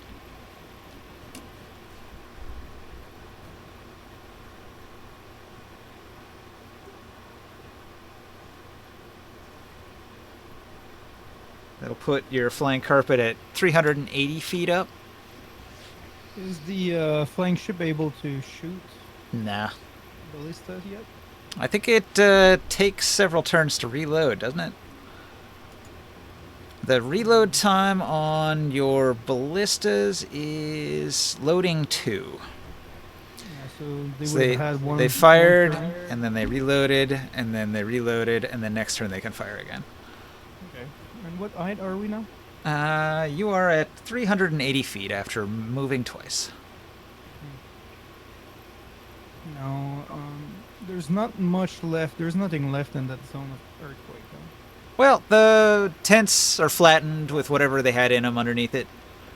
Okay. I can cut it. I can stop it. Alright, you stop concentrating, the earth stops shaking. How were they shooting the ballista while they were in earthquake? Anyways, Very carefully. there's not much I can do. We gotta go down. Alright. Back to the top. Orin. Okay, I'm going to use my sink worm power, and so I dove off the airship, turned on my boots power and touched ground fast, but not damagingly so. A plume of sand and dust flies up into the air, and I'm visible for a moment until I sink into the ground. I'm going to sink into the ground with a movement, and then use a action to hide, a bonus action to hide, and then I need to do another movement. So these squares you said are 60 feet. Yeah. That means that with 2 moves I can get a square. So I'm there inside this horde. So technically Well, you're on the like ground. underneath them, and you can hear their boots as they tramp across the ground just overhead. Yes. And that's my turn. Okay. Soul. Earth to Soul. J-Rod. Jared in a trench coat. Wakey wakey. Skipping. Alright. The Gith Horde. They sort of, like they could see you sink into the ground, right? Yes. So They I might guess have magic. I didn't think about that. they're gonna look around and try to spot you. They can't really figure out what's going on. Maybe I thought that I was hiding under the sand or something. Yeah, they think you've pulled a trick of some kind, and they're not sure what's going on, but they're sort of in a defensive posture.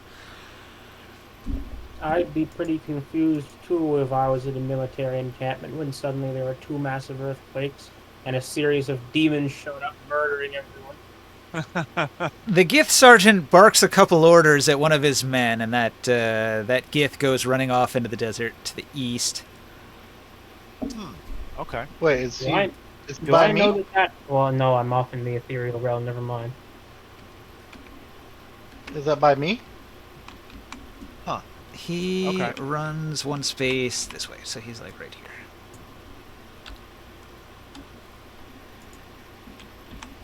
I have blind sense, but not 60 feet. It's like 20. I don't know if I'm gonna catch all that. Maybe a perception check?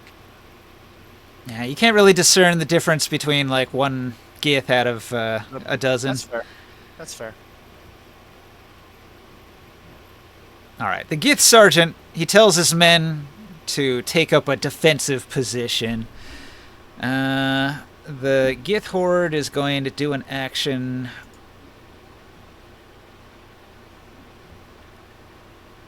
They take the protect action. Protect So their leader gets 3/4 cover plus 5 AC. And basically they're just in a defensive position waiting for an enemy to appear. because they know I'm gonna. Alright, that was the horde. Morg, what do you do? 6 fissures open up around the area to see if it thinks the Gith commander. Okay. They are 60 feet deep. Let's see, I'm going to roll a d6. Let's see. They are in space 4. Oh, I rolled a 2. The fissure appears just behind him here. Pretty close. Okay. And I just move the carpet down some more. Okay, the carpet descends. Well, actually, it already descended to 60 feet this turn. It can't move further. Okay. It's 420 feet still? Or it went down more than that? 380 right now.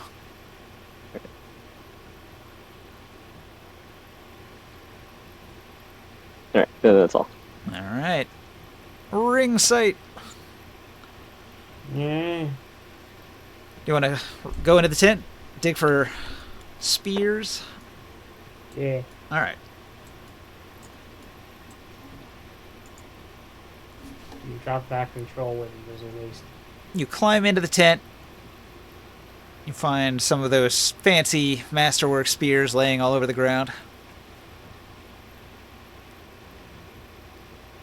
Anything else? That's mostly what they had. They have food, but it doesn't look very appetizing. They have water. But it was mostly military supplies like these spears. Summon the wind elemental. I think he was already here, wasn't he? Was he? Yeah, I think you was said you anyway. summoned him last turn to do some stuff. He was like standing by because he couldn't collect all these spears. I'm sure I had the turn with whatever. He's here now. Grab all the spears. Okay. So he grabs a spear in each hand. He grabs a spear. Grab multiple spears. Well, he can only carry 2. He's made of wind. Well, that doesn't give him extra It does hands or not. anything. I'm not asking him to wield them. I'm asking him to just carry as many as he can. Okay, which is 2.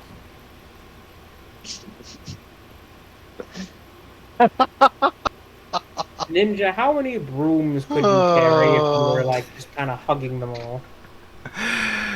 Okay, but to do that, he would have to take the time to go around and pick up a whole bunch of spears that are scattered around and under a collapsed tent. So I'm just saying, during this 6-second turn, all he can do is pick up 2 spears.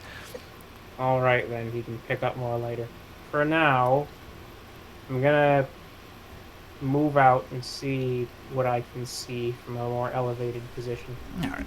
You're floating just above the tent. You can see that there's a Gith Psyker currently like wobbling, teetering on the edge of a precipice, a 50-foot fissure in the ground that he almost fell into, but he didn't. And all of his Gith are laying scattered around him, defeated, crushed by rubble, and sunk into the ground. I'm gonna call out to him. Yeah. I can be your hero, Nope. baby. He screams at you, Nanon Dunka Iksak Tiguri! And you don't understand a word he says. Yeah, I expected that. That was good. Is there like a universal sign for no fight? I don't think he'd Oh, understand. no. You know what? No matter what they say, that's how Ringside's going to interpret it. I don't think You- they want to fight, you know? That's what I'm trying to communicate. Clearly. You hold Yeah, up your it's palms just- like at the Jurassic Park at the Raptors. You just hold up your palms like, so, oh, stop. I'm just gonna gently float over to him with my weapons put away. Okay, well, he's too far away, so you can float in his direction, but he's still quite far. That is the plan. Oh, wait, hang on. I forgot something. He's like 150 feet away, just about. Frick, I phased out of existence again. All right. So, Taurus.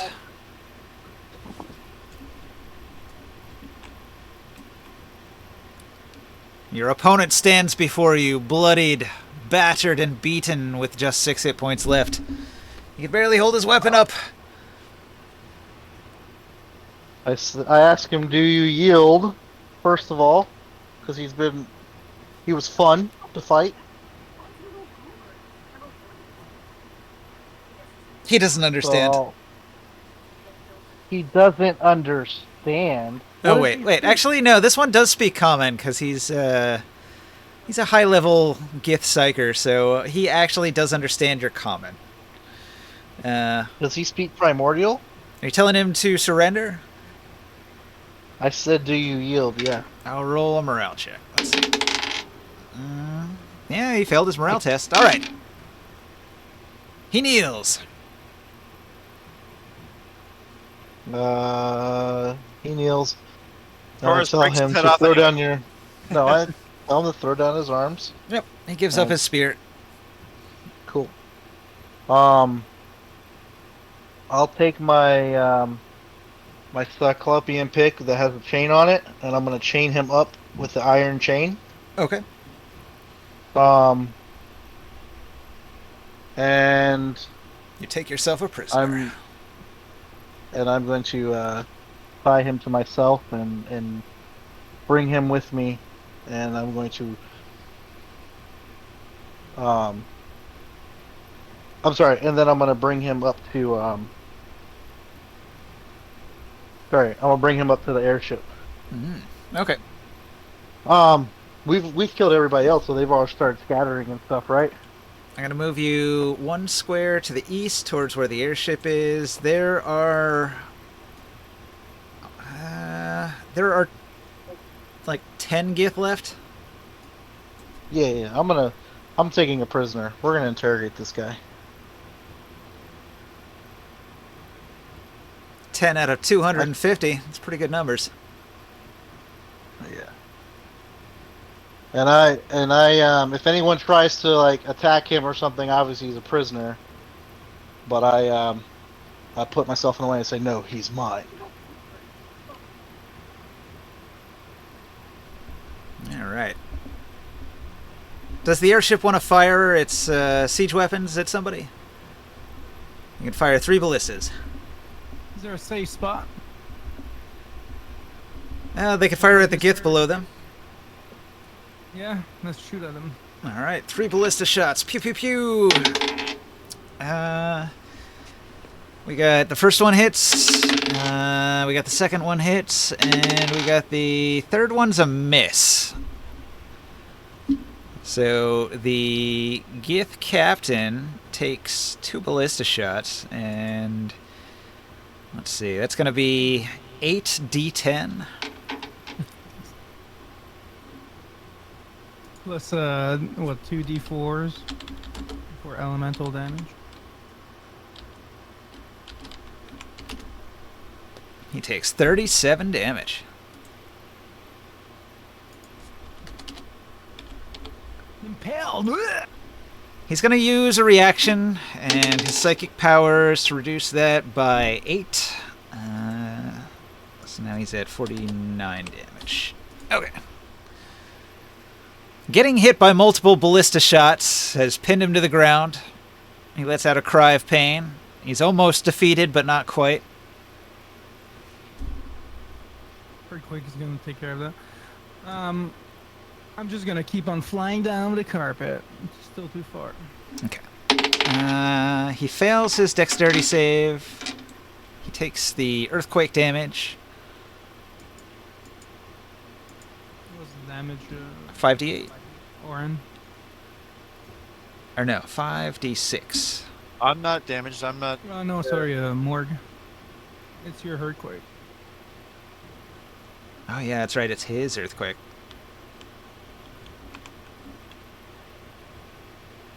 Is he there? Morg? Sorry, I had my mic mute. Yeah? You gotta roll your damage for your earthquake. Okay.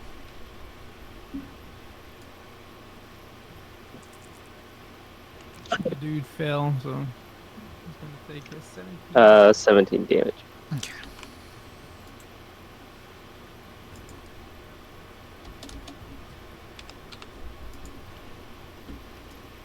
Probably pretty fucking desperate right now. How am I gonna get out of this shit? I rolled another 6 for the fissure. Ooh. 6 fissures? 6 fissures pop up, and they are 90 feet deep.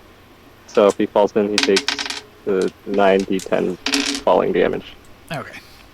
He got lucky with 5 of those fissures, but not with the 6th one, and he falls in and he dies. Sorry, who fell into a fissure? Yeah, one of the Gith lieutenants. Commanders. 6 fissures opened up around him, and I rolled a d6 for each fissure, and he was in Yeah. the spot where one of them was. And he took 2 ballista shots in the chest. 2 ballistas Oh. and falling into a 90-foot deep pit. That's a bad way to go. I mean, the fact it took that much is impressive. Oh yeah, He well, deserves the medal. he's an 11th level fighter with like 70 hit points. Yeah. So. That was cinematic. Yeah, exactly. I love the cinematics of that. It's like pinned, and all of a sudden the ground just swallows him up. Yep. Now I am feeling like a bully. These guys deserve more respect. Yeah, and I moved the flying fight. Will, what do you do? Okay. We're at what, 320 feet now? Yeah. Yes. So what I would like to do is move, and so I can get to maybe, I don't know, I'm hoping here. Well, actually, I need to get outside of the horde, don't I? Maybe I can get to here, I suppose. Anyway, No. The scales are weird. Remember, these are 60-foot squares, so the entire horde is within 1 square, oh well, and Okay, they're well- and they're directly above you. I want to get out of the horde. Okay. Okay. And then I'm going to rise out of the sand like Rambo with my bow, and sand dripping off of me. Take aim at one of the Gith in the horde, and make a sneak attack. And so that's probably not going to be able to take out the Psyker, but You could aim at the Psyker, but he's protected by the horde, which gives him +5 AC. So he'd be a tough one to hit.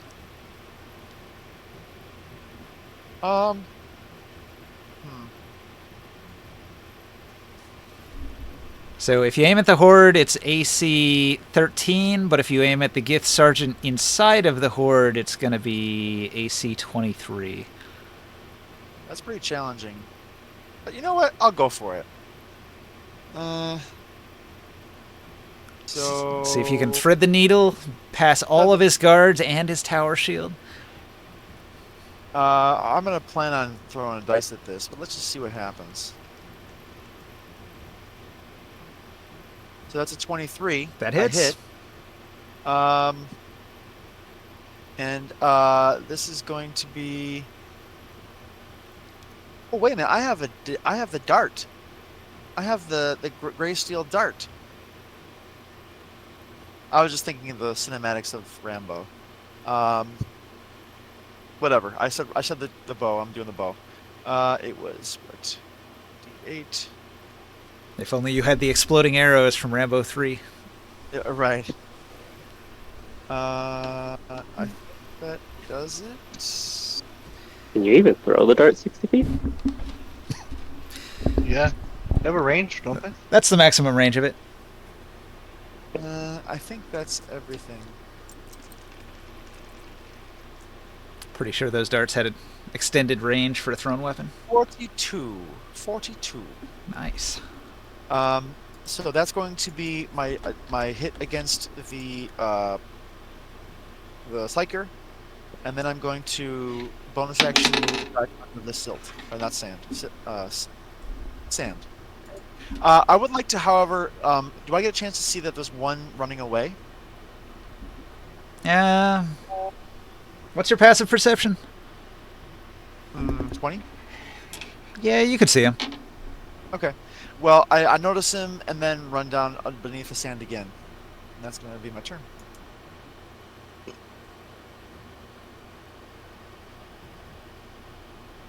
Hang on, I wanted to look something up here.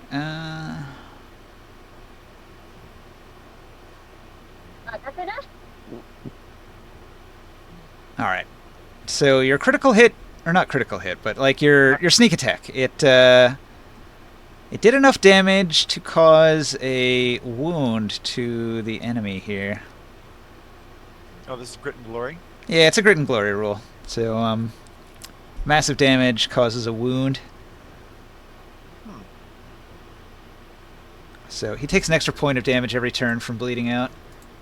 So I'll add that here. Nice. 3. Okay.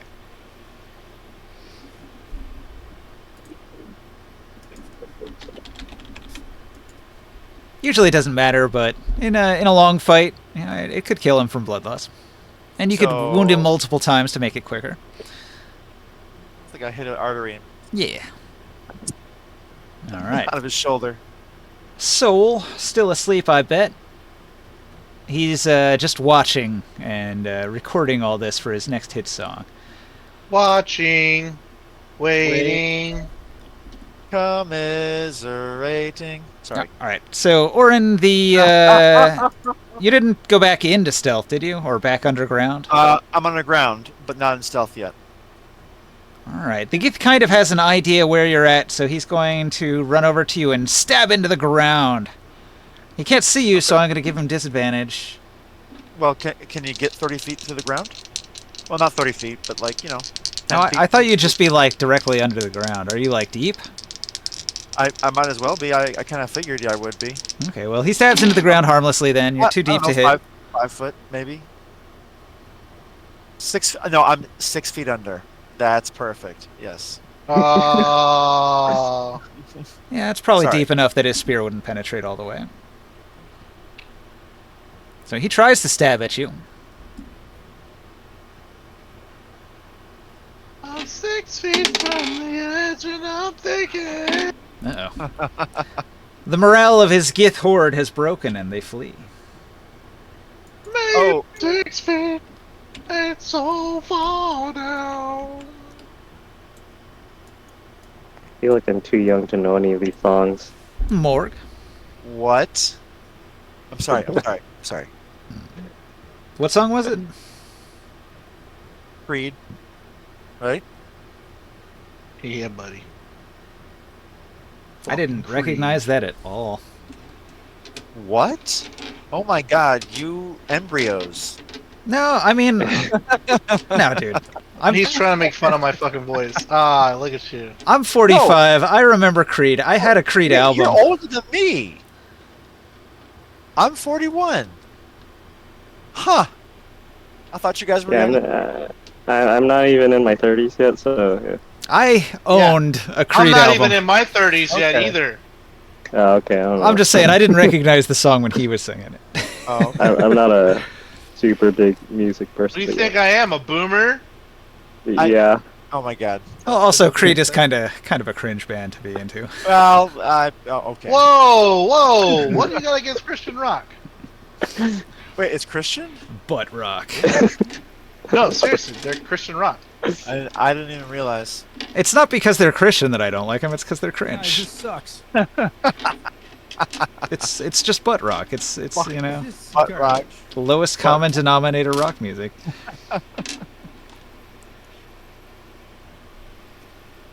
I like Christian music. I listen to Becoming the Archetype, which is like a Christian death metal band. I don't think that's what most people mean when they say that. Death metal band. Yeah, that's I love Christian music. They're great. Christian death metal. They're good Christian boys. They just like death metal. Hmm. Can't fault them for rocking out to the Lord, you know? Yep. wow. I'm learning so Hey. much. Rocking out I'm for gonna. Jesus. If it was my turn, I'm gonna end the concentration on the earthquake. Okay. No more Sure, earthquakes. if it's your turn, you're gonna rock out to Jesus. I'm sure Grimoire will tell me all about the Fire Lord. Oh, that, Like, what That's else are we not gonna do on the Jesus. carpet? It's like, we're dropping down another 300 feet. What about? Have you heard about the Fire Lord yet? he's gonna be like, hey, I talked to the Fire Lord the other day. You would never believe what he said. Burn it all. It's like, what are you doing using earthquakes? Burn it, motherfucker! Burn, motherfucker, burn, motherfucker, burn. Oh, sorry. We're on Twitch, aren't we? I descend the carpet further if possible. I don't think it's against the terms of service on Twitch to sing "Burn, Motherfucker, Burn," though. I mean, that's just a song lyrics. You can curse on Yeah, I don't think that's how that works, actually. I think the only thing they don't like is racism. So just don't be racist, and it's all good. Yeah, and pedophilia. Well, yeah, that too. Oh. That goes without saying. Come on. Yeah, we just have to go You on see that- kick if if we want to go that way. Did you see that new Drake song? Anyway, Nope. time to stop making jokes on this level before you all cancel yourselves. Yeah, it's okay. Nobody watches my stream anyway. Alright, anyway, so it'd be Ringside's bots turn do. now. The bots do, Ninja. That's true. The bots show up every week to tell me that I should pay for them to give me fake views. Wait, like that simply. Oh yeah. They show up in the chat every week and they say, "Hey, you should pay for our subscription to get you more views." It's easy to get clicks and views by the thousands. They just got bot farms that do it. That seems completely pointless in every way, shape, and form. Well, it seems counterproductive, but in the big scheme of things, you have to understand the psychology. Because, like, people are attracted to popularity, so what happens is they'll go to the Twitch page and they'll sort by most popular, and they'll say, there's like 7,000 people watching this, it's gotta be good, I'll click on that. But if your stream has like 6 people watching it, nobody's gonna care, so you get the bot to have like 7,000 extra fake viewers. That way people will just go, oh, 7,000 people are watching, I better get in on this fun. Yeah. Fun, till the day takes the T-bird away. I get that one. Ha! I knew you would. Old ass. Was that like a beach song, surfer beach song? I forget. He knows what it is. I was Okay, thinking of a different fun song. there's only one wounded Gith left. We can just narratively say that you gang up on him and defeat him. This Gith continues to escape into the desert, like many of the other Gith that are running. You have won a great battle! A victory claimed for this day. A small portion of the Gith army destroyed. The Gith are retreating to somewhere into the mountains, though. And it seems fine, like we the can, threat of the Gith is not completely gone, but this will set them back a ways. We should be able to trail them. Yeah, Ringside, can you send your air elemental to go find them? We should be able to catch up with its fly speed. I suppose. It's a good plan. Can- The air elemental pursues the Gith and follows them to their lair, so you'll gain knowledge of where their lair is. We Can it actually also go have- super far away from you, or is there like a limit to how far away it can leave you? I don't think there's a limit. Okay. It's got a duration, though, right? Like, it can only be summoned for so long. This one? The air elemental that he summons. Sorry. My son's talking. I'm muting myself. Gotcha.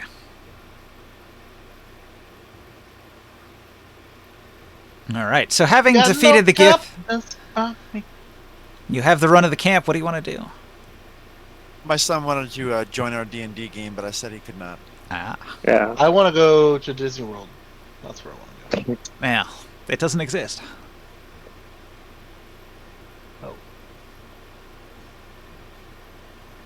Is he too young to play D&D? I'm pretty sure he is.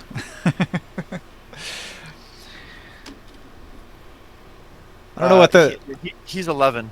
I don't know what the cutoff would be, but 11's a little young. The attention span to play D&D usually requires at least a teenager. That's exactly it. That's exactly. Yeah.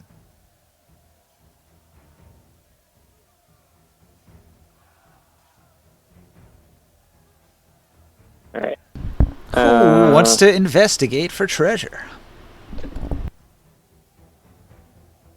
I will turn into a wind elemental and go down the fissures of the building where the buildings are and try to search for any of the spears or other loot that might be down there. Okay. Due to the numerous earthquakes, it's going to be quite a difficult task to retrieve the weapons from this place. I'm going to say it's like a 2-hour job to recover some of these weapons. Do you guys want to spend a couple hours here? Yeah. Okay. I mean, we're waiting for their elemental to get back with the news of where the Gith are hiding anyway, so might Okay. as well. No, we're about to interrogate this motherfucker. Yeah, and let's start accumulating all these weapons. So somebody has to roll an investigate. It's just going to be one roll for the entire investigation, so whoever's got the best roll I got it. should do the roll. I can do it. I give you guidance. Can you get advantage? Like with assistance? Soul gives you bardic inspiration. I'll autopilot him long enough to do that. 1d20 plus I don't have 1d. What's he at? 1d10 now? Yep. Damn. Plus the 1d4. 1d4 plus 16. Can somebody give him an assistance? Who's good at Anybody got Uh, proficiency? And investigate? The help action isn't possible here because this is like the entire party doing a search. That's fine. 34. All right. There you So you find 34 steel-tipped spears. go. That's not bad. That's actually pretty good. I can field a platoon and a half. Yeah, that's worth quite a bit of money, man. But since we're arming an army, this is really good.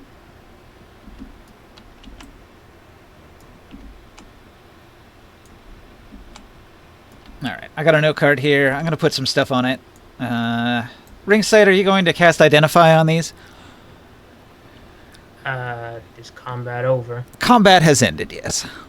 Well, What about, Morg, what about that Morg one- typically has. Sorry. what about that one psychic dude? Yeah, just to speed things along, I said that the party was able to finish him off in the next turn of combat pretty easily. I wanted to catch him though.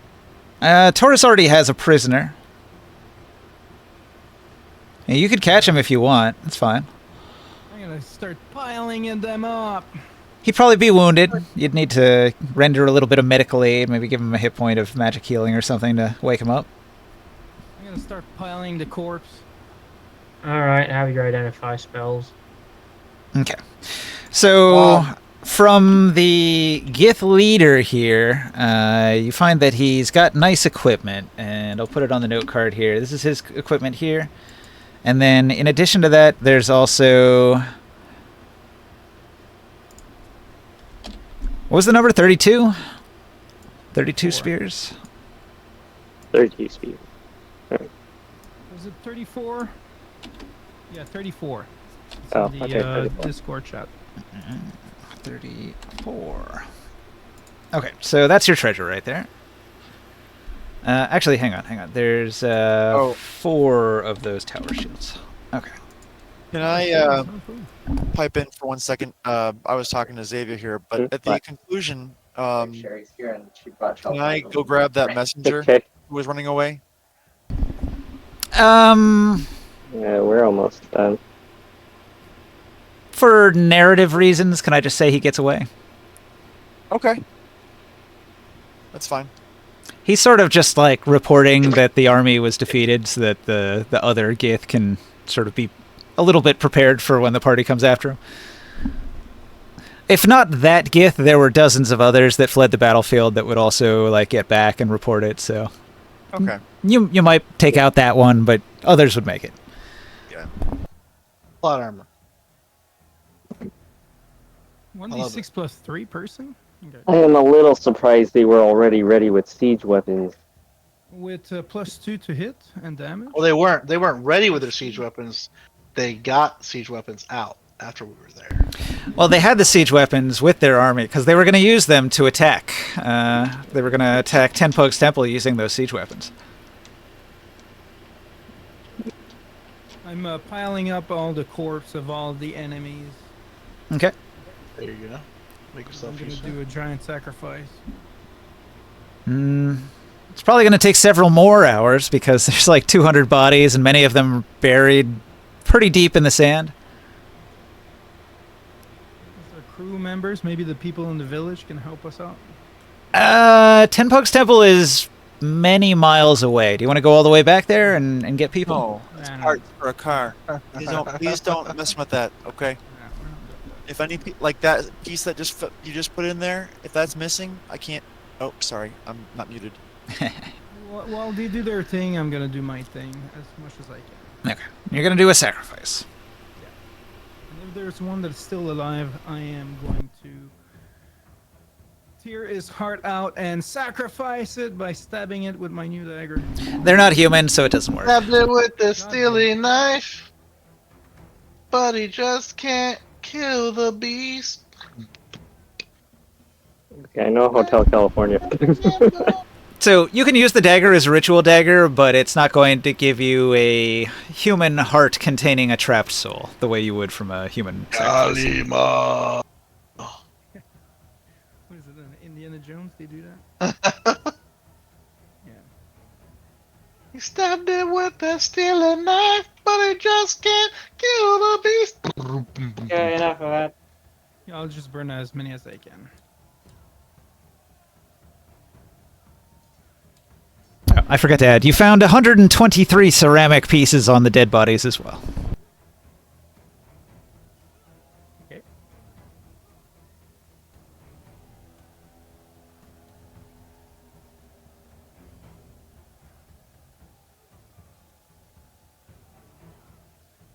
Yeah.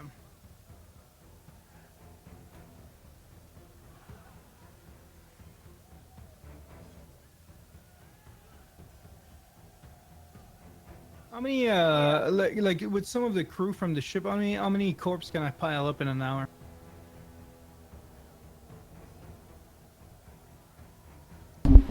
I don't know. You probably move a couple bodies per hour per person that's doing the job. Well, like I said, many of them are half buried in the sand. The earthquake did a pretty good job of making it hard to get the bodies. Just pour oil on all their bodies.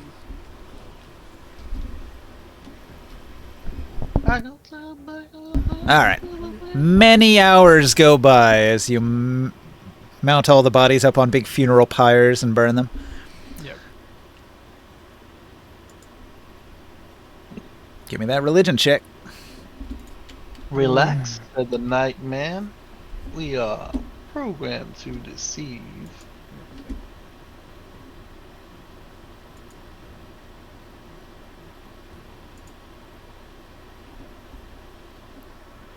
You can check out anytime you like, but you can't never leave.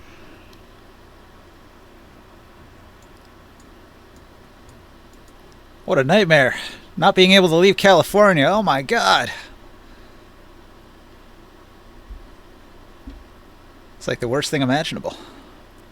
I don't know what was the bonus though, but that's not with my plus. We'll figure it out. Actually, I forgot. It was 15, 28. A mile. Then can I get a bardic inspiration? Sure. The guidance.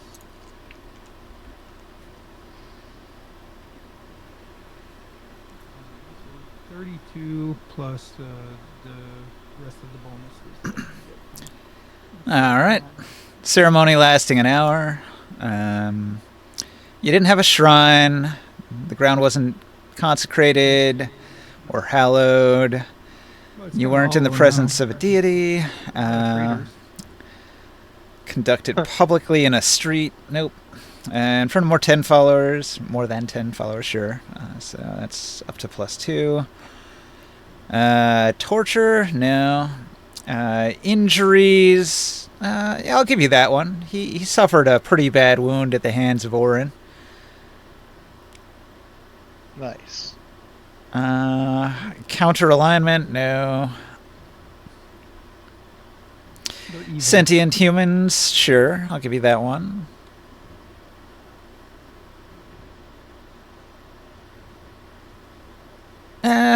Looks like +4, so you're getting a 36. Yep.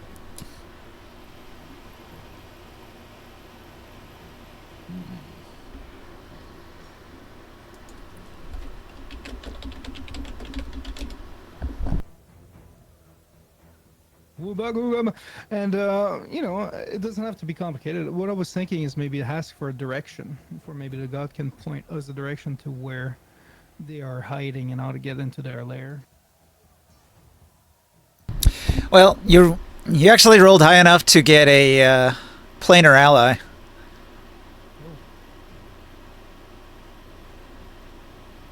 It says you beseech an otherworldly entity for aid. The god of fire. You can make a creature appear in an unoccupied space within range. You didn't have a specific creature's name in mind, so it's just going to be a random fire creature.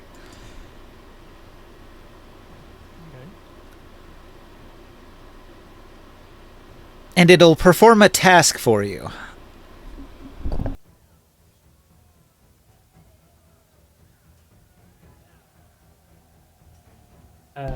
And the task can take up to a month. So you have a planar ally for 1 month. Okay. Can I take that decision after? Yeah, you can think about it. Do we roll for what kind of creature? Yeah, it's going to be randomly generated. So I'll have to figure out what fire creature it's going to be. There's several more. There's Aegis, there's Efriti, there's elementals of all sorts.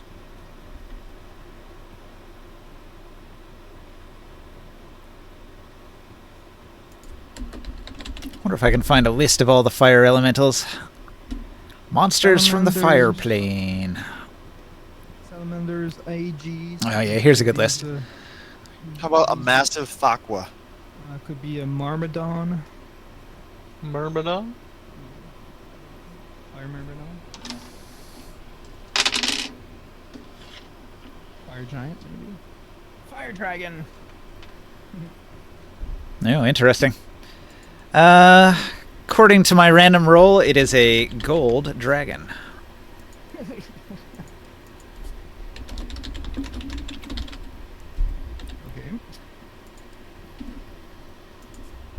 Oh my gosh. I'm gonna really have to think about that.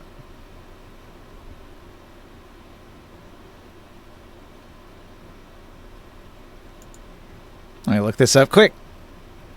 Oh, it's got a cool picture. Can I post it? Yeah, I'll drop it in the Discord. You summon this. Bam! Look at that thing. No way. What? What? You're kidding me. Is it a babby? Surely you can't be serious. A gold dragon? Gold dragons were the strongest and most majestic of the metallic dragons, considered the apex of the draconic race. Graceful and wise, they were relentless and dedicated foes of evil. That's. Whoa. We're having a religious moment now. Well, yeah, he just did a sacrifice to the Lord of Flame and a dragon walked out. Yeah, but that's I. like. It's clearly the most superior god in the world. Right. I mean, according to Athos cosmology, like, isn't that pretty much. I mean, I think it's extinct, is what it is. right. Boris is, like, the main dragon on the world. Eh, And now we summoned one? So, elemental dragons and the dragon of Dark Sun are completely different things. The dragon is just a wizard. He is a wizard psionicist of like level 50-something, and he's just transformed himself through evil magic into something like a dragon. And he calls himself the dragon because there are no dragons on Athos, but planar dragons from the elemental planes are allowed. So you've got solar dragons, you've got metallic dragons that exist, like fire dragons and stuff could come out of the plane of fire. Okay.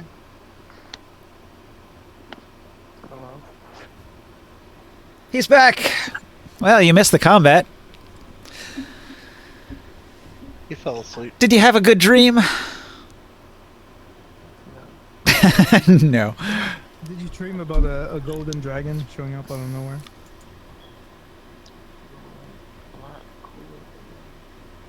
All right there, buddy. He's still half Really asleep. just woke up. Okay.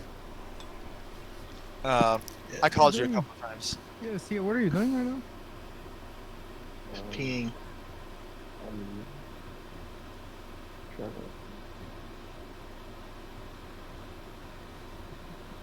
Okay, we'll come back. Let's go back to that. What is going on here? You should go All back right. to bed, man. They have medication for narcolepsy, you know? Are you sleepwalking right now? It's tough. Hey guys, it's tough out here with that. Yeah, those early morning jobs, that's pretty rough. Or just Okay. teasing you, man? So how big is this gold dragon? It says that a gold dragon is size gargantuan. Holy Christmas! Jimmy Christmas. Yeah, he's really, really big. I'm gonna give him a hello. Hello there. It's like, Yeah, Oren's jaw drops. I'm kind of a big deal, he says.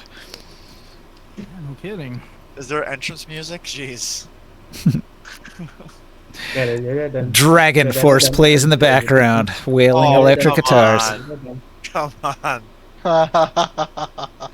Now, the nature of planar ally is a little peculiar because he's not really directly under your command. He's just an NPC that is, probably helpful. Like, he'll do a task for you, but it's still really up to negotiation as to how much you can get out of this creature. So I wouldn't go asking anything crazy of him, but he is an ally that you can call on for the next 30 days. Okay. I want to tell him, for the time being, can you wait for me at my fire temple? I guess if you can show him where it is, he could get there. Yeah, I'll give him a mental vision. All right. He nods in agreement and flies off to the west.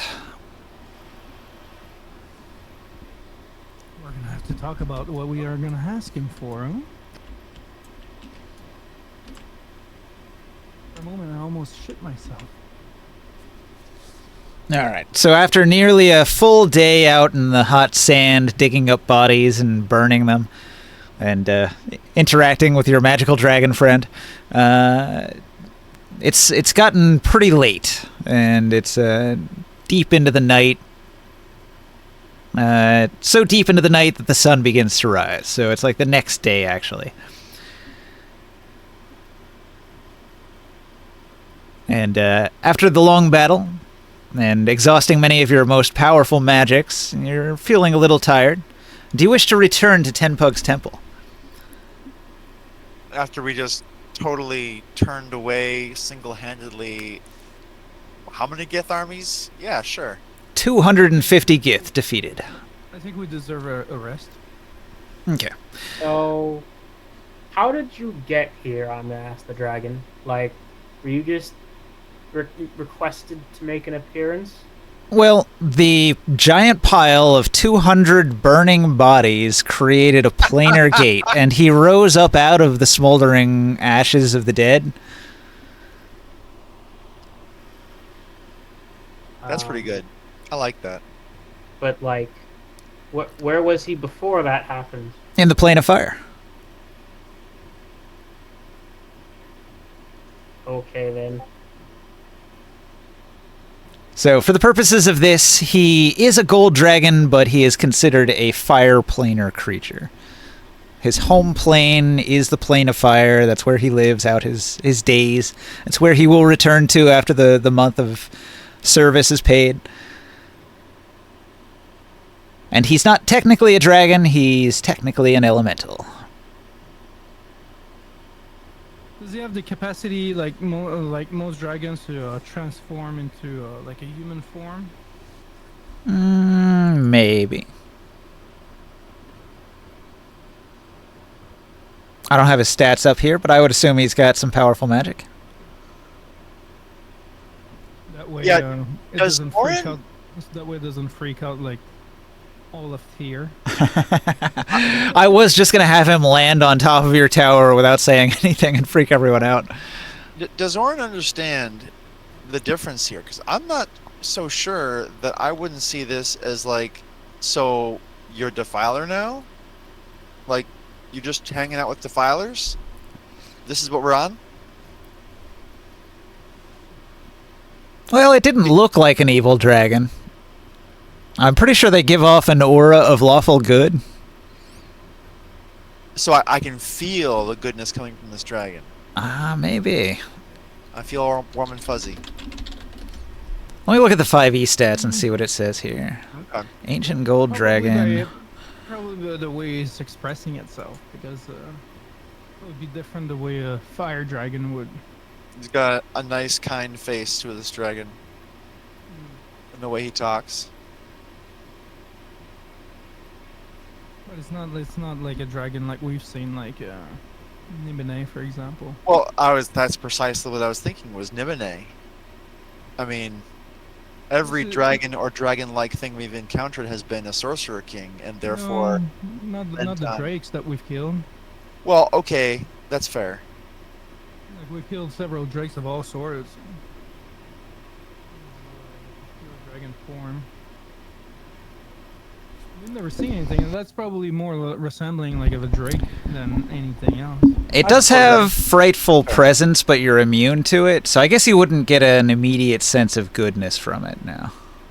Okay. But you can tell it's subservient to Grimoire. Yeah, but your logic is absolutely fair, that we've faced drakes that were animalistic in nature, and therefore, you know, this is kind of closer to that.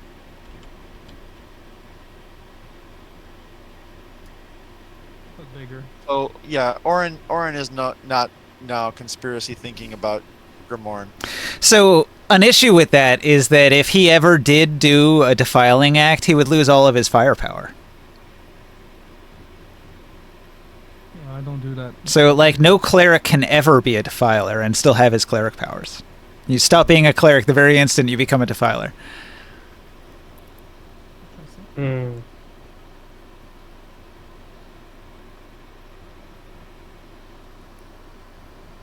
Okay, so you return to Tenpug's temple, and you'll find that the place is in an uproar. Everybody has had to abandon the temple, and they're encamped to the west of the temple. Oh. What happened? All right, Tenpug's band is incredibly angry, and they scream at you, "What have you done?" What? Have we Why are they? done? Killed hundreds of these Alright, kids for you. Not that! Who's yelling at In us? our temple, you've ruined everything! Excuse me? Hold on, I'm coming back to this conversation. What? Explain yourself. Tenpug is angry. He says, "You were the last ones here. It must have been you. None of my people would steal from the gods." Hey, you notice this guy standing right here? I point to Grimorn. Yeah, what about it? The big fancy priest man who just did the magic priest ritual that summoned a priest creature. Okay. Well, he's going to fill you in on what's happened. Immediately after you left this temple, all of the spirits of the temple, all of the ghosts from the crypt rose from their graves and attacked us. And we had to flee the temple. Oh. Wait, what happened? They said we had stolen from the gods and we could no longer live in their temple. This is all you're doing. What have you done? Nothing of that sort. We just saved your village. We can probably get rid of these ghosts. Do you think that if those things were returned, that the spirits would be placated? Tenpug looks at you angrily, now suspecting that you did something. No, hold on. Look, man, we can find those things for you. Let me stop. Hold on. Red light. Do you need a deception check or something? Yeah, roll it. What is my deception? Hold on. +5. Okay. Well, it was fun, guys.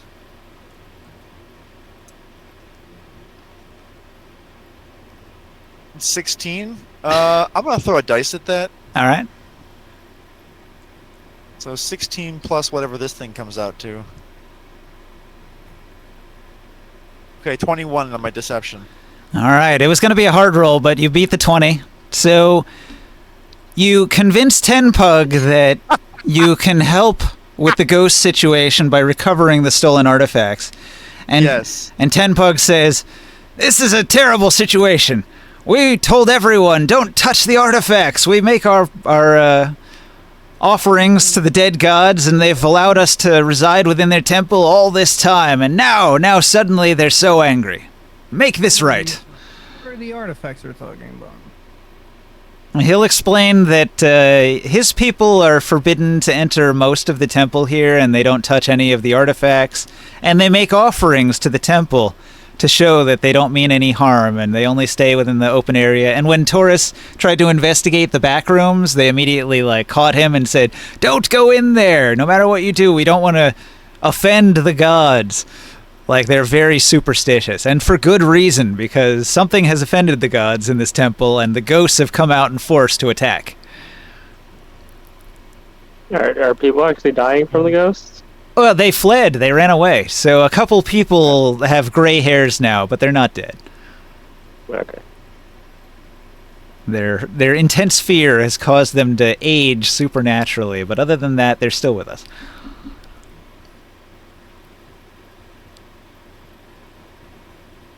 All right, so how are you going to solve this problem?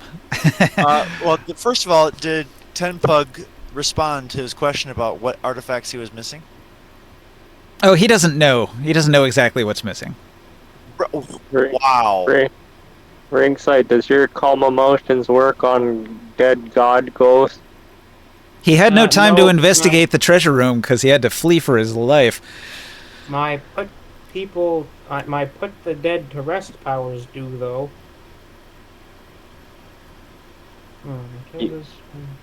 Yeah, turn undead might help. You could turn those ghosts. Wait, you can do that? I thought only Grimorn can do that. What CR are they? I think a ghost is CR5. I can chase them, but I can't do it. Do these ghosts speak common? Can we reason with them? Or maybe Ringside can use telepathy of some kind, I don't know. Yeah, they did. I don't. Tenpug will say that the ghosts did speak common. Let me find it here. Maybe we can speak with them.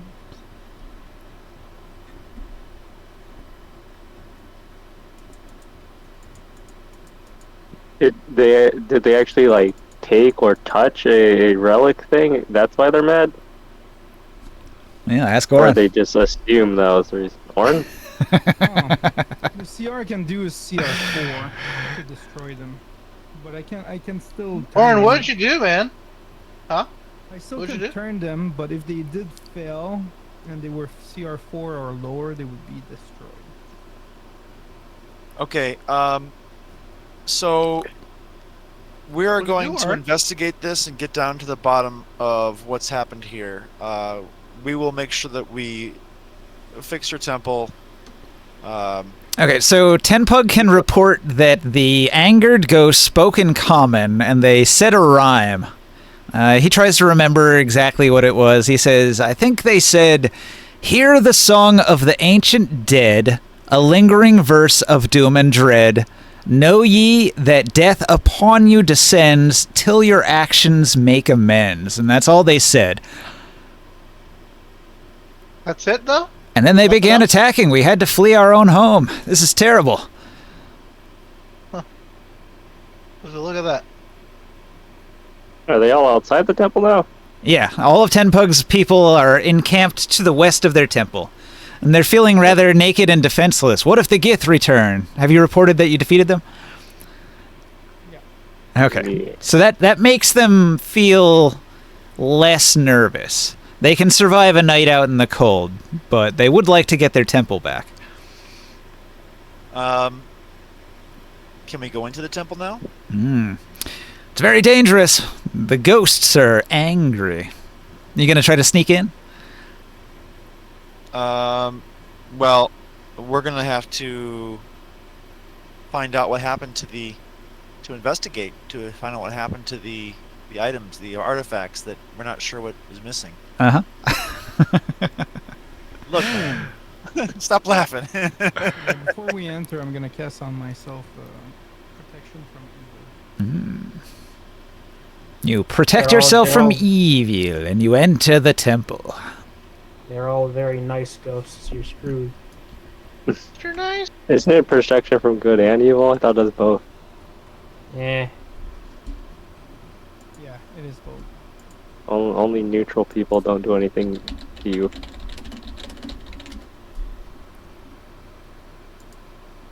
I have protection from good and evil, but I haven't memorized right now. Did we take a long rest yet or no? No, you just got back. You've been working hard to dig up treasures, and you have had no time to rest yet. Did we get a short rest on the airship ride back? Yeah, I Wait. suppose if you weren't doing any active stuff on the ship, if the crew was running everything, you could take a short rest on the ship. We're not staying at Tenpug's temple. Well, Well, you're someone stole something from there. you're at the temple right now. You're going Not inside. sure what happened. You're going into the Okay. haunted temple right now. That's what I would like to do. Listen, so once we're out of earshot of Tenpug and any of his people, I'm gonna go ahead. I don't know if I've had a chance to go ahead and introduce to the team, the squad, what I took. So, Ooh, I'm You- telling. what what did you well, do? hey, the only people it was gonna fit was for you, Taurus. So, You shouldn't have. I did. I got you this. You really ring. shouldn't have. Wait, you yeah. stole their shit? Look, I thought it wouldn't be a problem. I thought it was not raise the dead. It was a dead god. What? Look, Terraskier, we I'm saw. drawing my freaking sword. Glowing Okay. with, What do you have to glowing steal with stuff? magic Lit- power. Because I You don't thought have they enough wouldn't of gold? notice. I thought they wouldn't notice. And so anyway, I also have some 2 handfuls of Terraskier coins here, and I can put it all back. It's not a big deal, but Okay. So is you're it worth us keeping, or is it? I mean, we could go ahead and clear out the Terraskier. I didn't even hear what it was. What was it? 2 pauldrons from some plate mail that seem to be magical, and this big giants. They're all giant sized ring. You're so But- nice. Giant size or Holy half hell. giant size? Look, I was just It's hoping big. It's a you big could go ahead- ring. it's a big ring. It's too fat for my finger. Now, just Fat. big Yeah, bone. fix your leg. Oh, that's Big what she boned. said. Okay. Yes. Okay. Moving along. Let's distract the fuck out of him. Is it worth us taking on the Terraskiers undead, or should we just go ahead and put them to rest and I can go put it all back?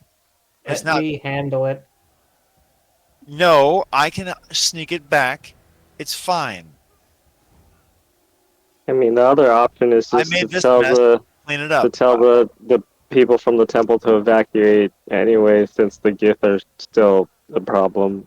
We Like, can always just call it a we loss. we dealt with the immediate Gith issue, but they're going back to the mountain and probably getting reinforcements or something. Oh, so are you saying we should go ahead and leave the issue at Ten Pug's Temple so that way all the priests there can take the hint and go to what was the town again? Like Nibene or something else, What?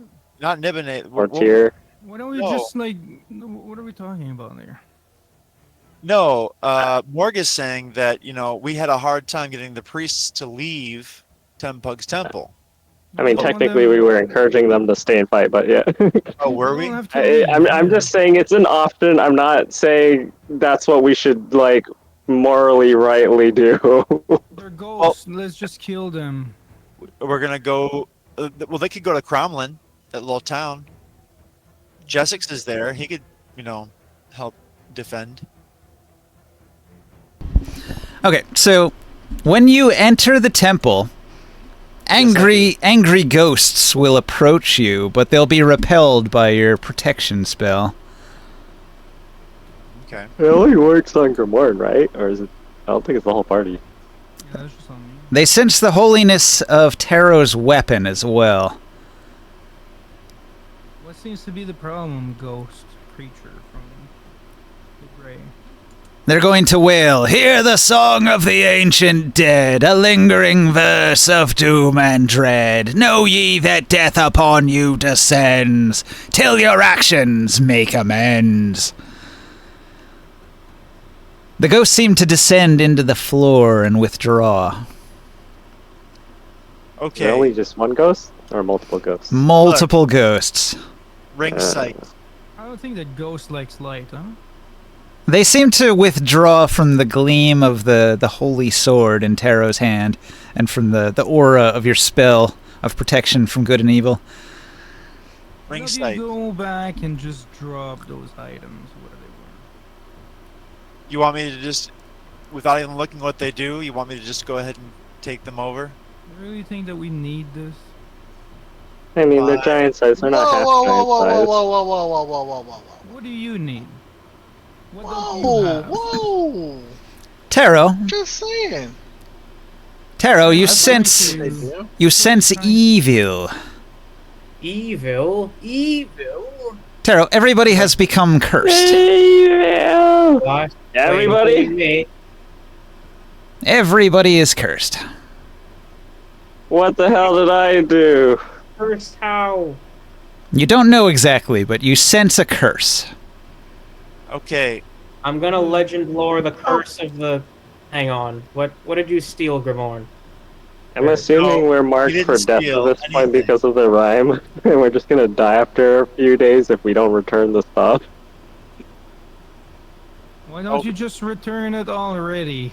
Okay, fine. All right. You move to room 22 and you place all the items back into their ceremonial places behind the secret door. Every last red Terraskier gold coin. Every last one. All 85 large gold coins placed back in their ceramic pot. Oh, I this took that just for gold. No, the main thing was the ring and the pauldrons, but the gold is not. Yeah, whatever. You have the fortune of a king. I put the gold on your inventory as a separate item so that you could return it because it is. I'll go with my inventory. I don't even have my character sheet. Yeah, the gold is definitely Terraskier gold with his face on it and counts as one of his holy items. Right. Where's the The nature of the Hang curse on. is if you steal even one of these gold coins, the curse will follow you. It's pretty hardcore. Can I call one of those ghosts back up here? Hey, I have a question. They've gone underground. Orin knows of a trap door that descends into the catacombs. If you want to follow the ghosts and talk to them, you'll have to go underground.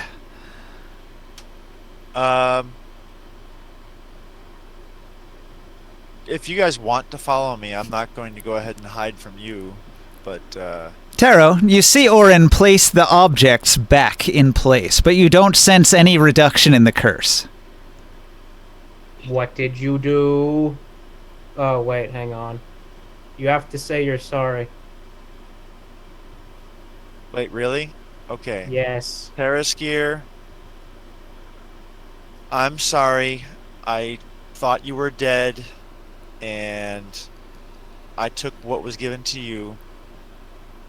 But I return these items to you out of reverence for you and what you did in the, what was it, the Blue Age? And the Green Age. And the Green Age too? Okay, well, that's a bit beyond Orin's ken. I apologize. Okay, you apologize never- profusely, but there is no reduction in the curse. Okay. Oh, guess I was wrong. Oh, well. Hey, Well- ancient ghosts, can you come back here and repeat that rhyme of yours? The rhyme went, "Hear the song of the ancient dead, a lingering verse of doom and dread. Know ye that death upon you descends, till your actions make amends." Kill your actions, make amends. Now, So we have to make more amends than what I stole. I will place a gold coin upon the altar, or wherever it was. Making an offering is good.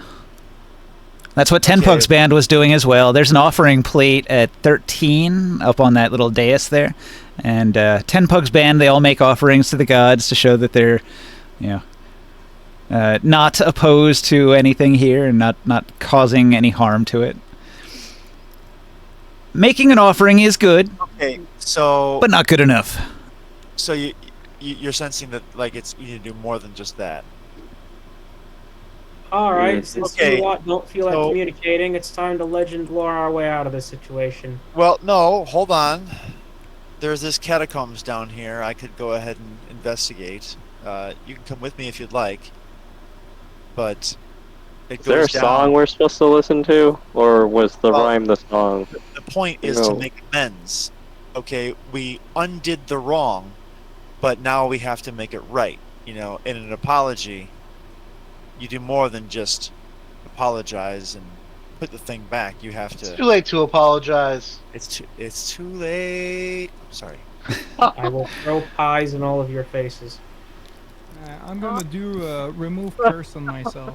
You try to remove the Oh, curse, but man. you find that this is an unremovable curse. What? That's cheating. It sure is. The curse of plot armor. Dun dun dun. Well, it is Okay, legend lore. a Terraskier curse, you know, from ages past. All right, your legend lore tells you that this temple is far more important than you had at first imagined. There's something here, something ancient from another age. Something from a bygone age of great power, but also of great danger. These ghosts, they persist to protect, to keep the treasures of this place from getting out into the world. And you sense that in your legend lore, there's something incredibly dangerous here, buried deep in the catacombs. I think we should go in the catacombs. Yeah, let me just arcane eye my way down there for a second. Your arcane eye descends down the trapdoor shaft 20 feet below. It's going to enter into a long hall. About midway on the long hall, there's a doorway on the side of the hall. Here there are two great doors, fashioned from slabs of black marble and sealed with a dull gray lead. Inlaid silver runes cover the door. Wow. Well, moving past those.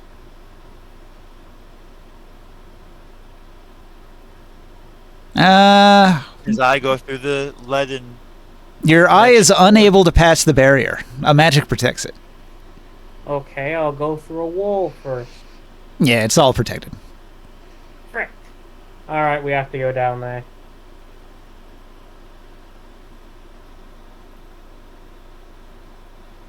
Let's go down. All right. How do you get down? The way. 20-foot drop, no ladder. If only we had if only we had a mobile elevator. Yeah, flying carpet. Okay. You load up on the flying carpet and you go down the shaft. Yep. All right. Traveling down the hallway, you come to the door. The great doors. First, investigate. Detect magic. It is magical. Powerful magic. White. Identify. The door is warded against opening. It would require at least a 6th level spell to get through it. What?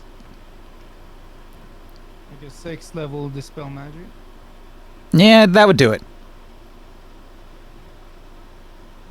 Yeah, I'm gonna use a 6th level. Okay. You throw all of your mighty magics at it and you break the spell on the door, allowing you to open it. It's a 15 on investigate. The 15 on investigate, you see these runes on the door and you know that it's writing and it might be something important, but you can't read it. Guess what? You're going know to what cast I- your comprehend languages spell? I have that always slotted. I knew you did. I cast comprehend languages. All right. So only you would be able to know that what this door says is beware all who would break this seal. Make not the wound you cannot heal. Fear the heart of dead man's power. The crimson curse of the dying hour. I want to I'm write going that to- down. I repeat I wanna- that to my friends here. The crimson curse of the dying hour. If we break this seal, which do I see that as he's like just blasted this door with magics? Unfortunately, yes. Oh jeez. No. Maybe this Chris, roll your character. Hey. A bit more specific. There you go. Morg. Maybe we shouldn't have done that, or was it Morg? No, I was curious. It was Yeah, Creus. that was Creus, Gamorn. okay. Creus, no, not Creus. Grimorn, I mean to say. Yeah, we shouldn't have done that.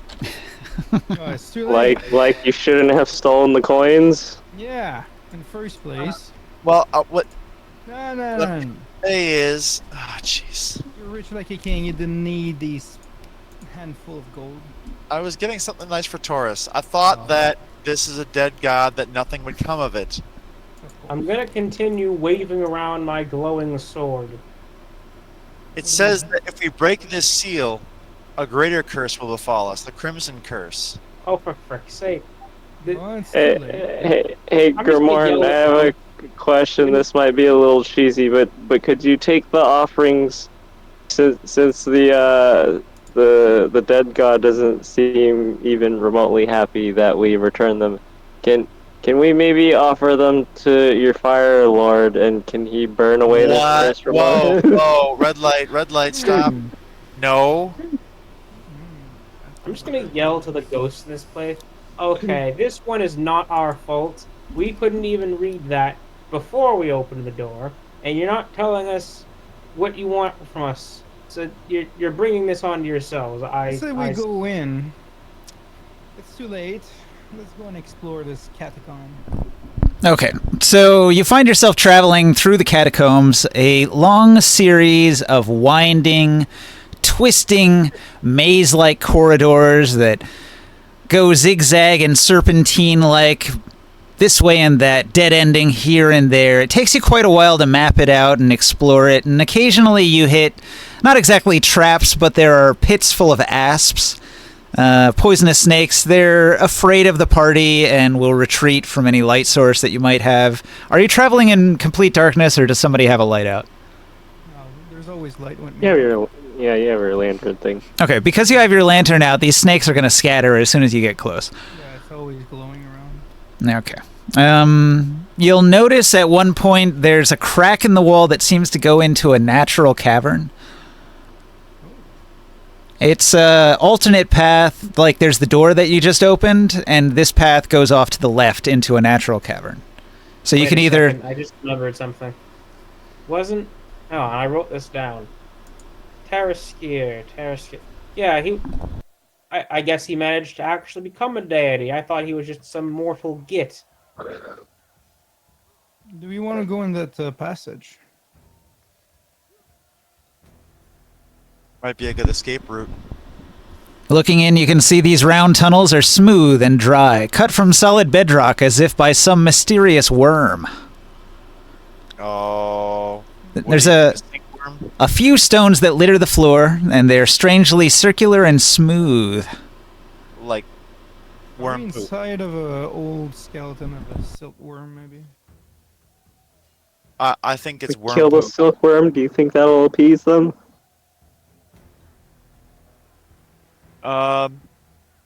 We may not want to go that way. I no longer want to go that way. Okay. Do you want to go through the door into the hall? Yeah. All right. As you Does- look does around the this door have area... more curses on it? No, just the one. The one that says, "Beware all who would break this seal, make not the wound you cannot heal, fear the heart of dead man's power, the crimson curse of the dying hour." Blurbity blurbity blurb blurb blurb shirb derb. No, derb, the- derb. A crimson curse of the dying hour. That certainly That sounds is like a complete time out. limit. As you look around this area, you cannot help but be shocked by the violence and evil of the friezes that cover the walls. Here are depicted the great lion-headed giants who built the temple, but always they are shown being tortured or killed in horrible ways. The floor of this place is covered with the bones of the dead. Yeah, I thought this was familiar. I'm pretty sure Taraskir was, yeah, what's the polite way of saying this? Okay. Very dramatically, the 40 skeletons that are in this room are going to begin rising from the ground, reassembling themselves into their original form. These are all giant skeletons, the skeletons of the dead giants, and they're all going to attack. But it's midnight, so we should probably call it there. Well, that is Cliffhanger. certainly one way to cap a session. Yeah, 40 skeleton giants attack. Destroy Here I undead. thought we were going to do some light Gith farming, when suddenly we're going to reverse Tomb Raider. So this place is a pretty interesting dungeon, and it has an artifact in it. So that's fun. I kind of want to take the artifact, if I'm honest. Oh, we're defensively gonna take it if we can. Yeah, Taraskir was not a nice god. I kind of regret being as harsh against Gaio. No, he was. Okay, I'm trying to remember what we learned back in Guisanel. I thought he was kind of good. He was good to his people. His people, the giants. But they were at war with Dragoth. Which, okay, I mean, enemy of my enemy is kind of my friend, but he was only good to the other beast-head giants. Yeah, and the beast-head giants are raiders that eat people, so they're not very nice. Yeah, It's okay, kind of well like then, he was I the guess he can get benevolent rocked. overlord of the demons. Right, yeah, well, I mean, okay. Orin grew up in the Yeah, of course, Ephesian yeah. military fighting the beast-head giants, so yeah, Taraskir can get rocked then. Okay, Well, I'm then, gonna go to actually- sleep now. I'm tired. Aren't Alright, the good beast night. head giants bigger than Taurus, by the way? Yeah, they're one size category larger. Let's close it. Yeah, that's what I was wondering. Is like the ring and cauldrons and stuff aren't gonna fit him. The ring might fit on those the fire giants. It's a magic ring that resizes. Nobody tried to put it on yet, Okay. Oh, okay. though. Okay, you can save the table now. Well, then maybe I'm just gonna take all that stuff back because I had a different idea of who Taraskir was. I kind of forgot some of the lore, but yeah, okay. Well, then he can get rocked. I'm gonna sack this temple then. I don't know. I'm gonna go all Viking on it. I'm gonna go do a turn undead on these giant and see what happens. Yeah, it's probably going to be pretty effective. They're just skeletons. Your turn undead should destroy them outright. Yeah, if they're not like CR4 and lower, they'll be. Okay. That's a good thought. I might not put too much work into preparing that combat if you're just going to vaporize them all in the first shot. Good thought. I figured since there were giant skeletons, I thought there'd be a higher CR. CR4 is still fairly high, you know, for undeads. Nah, these are not very strong. Yeah, okay. Yeah. I'm glad that comprehend languages came in. I'm really glad about that. Yeah, that came in clutch. I'm really glad that I keep that memorized main. Yeah. It sort of came in clutch, but we just ignored it and opened the door anyway. Well, yeah. In a comical way. Gotta be quicker to the draw. Oh well. Alright, have a good night, guys. I gotta get up in the morning. Good. Good.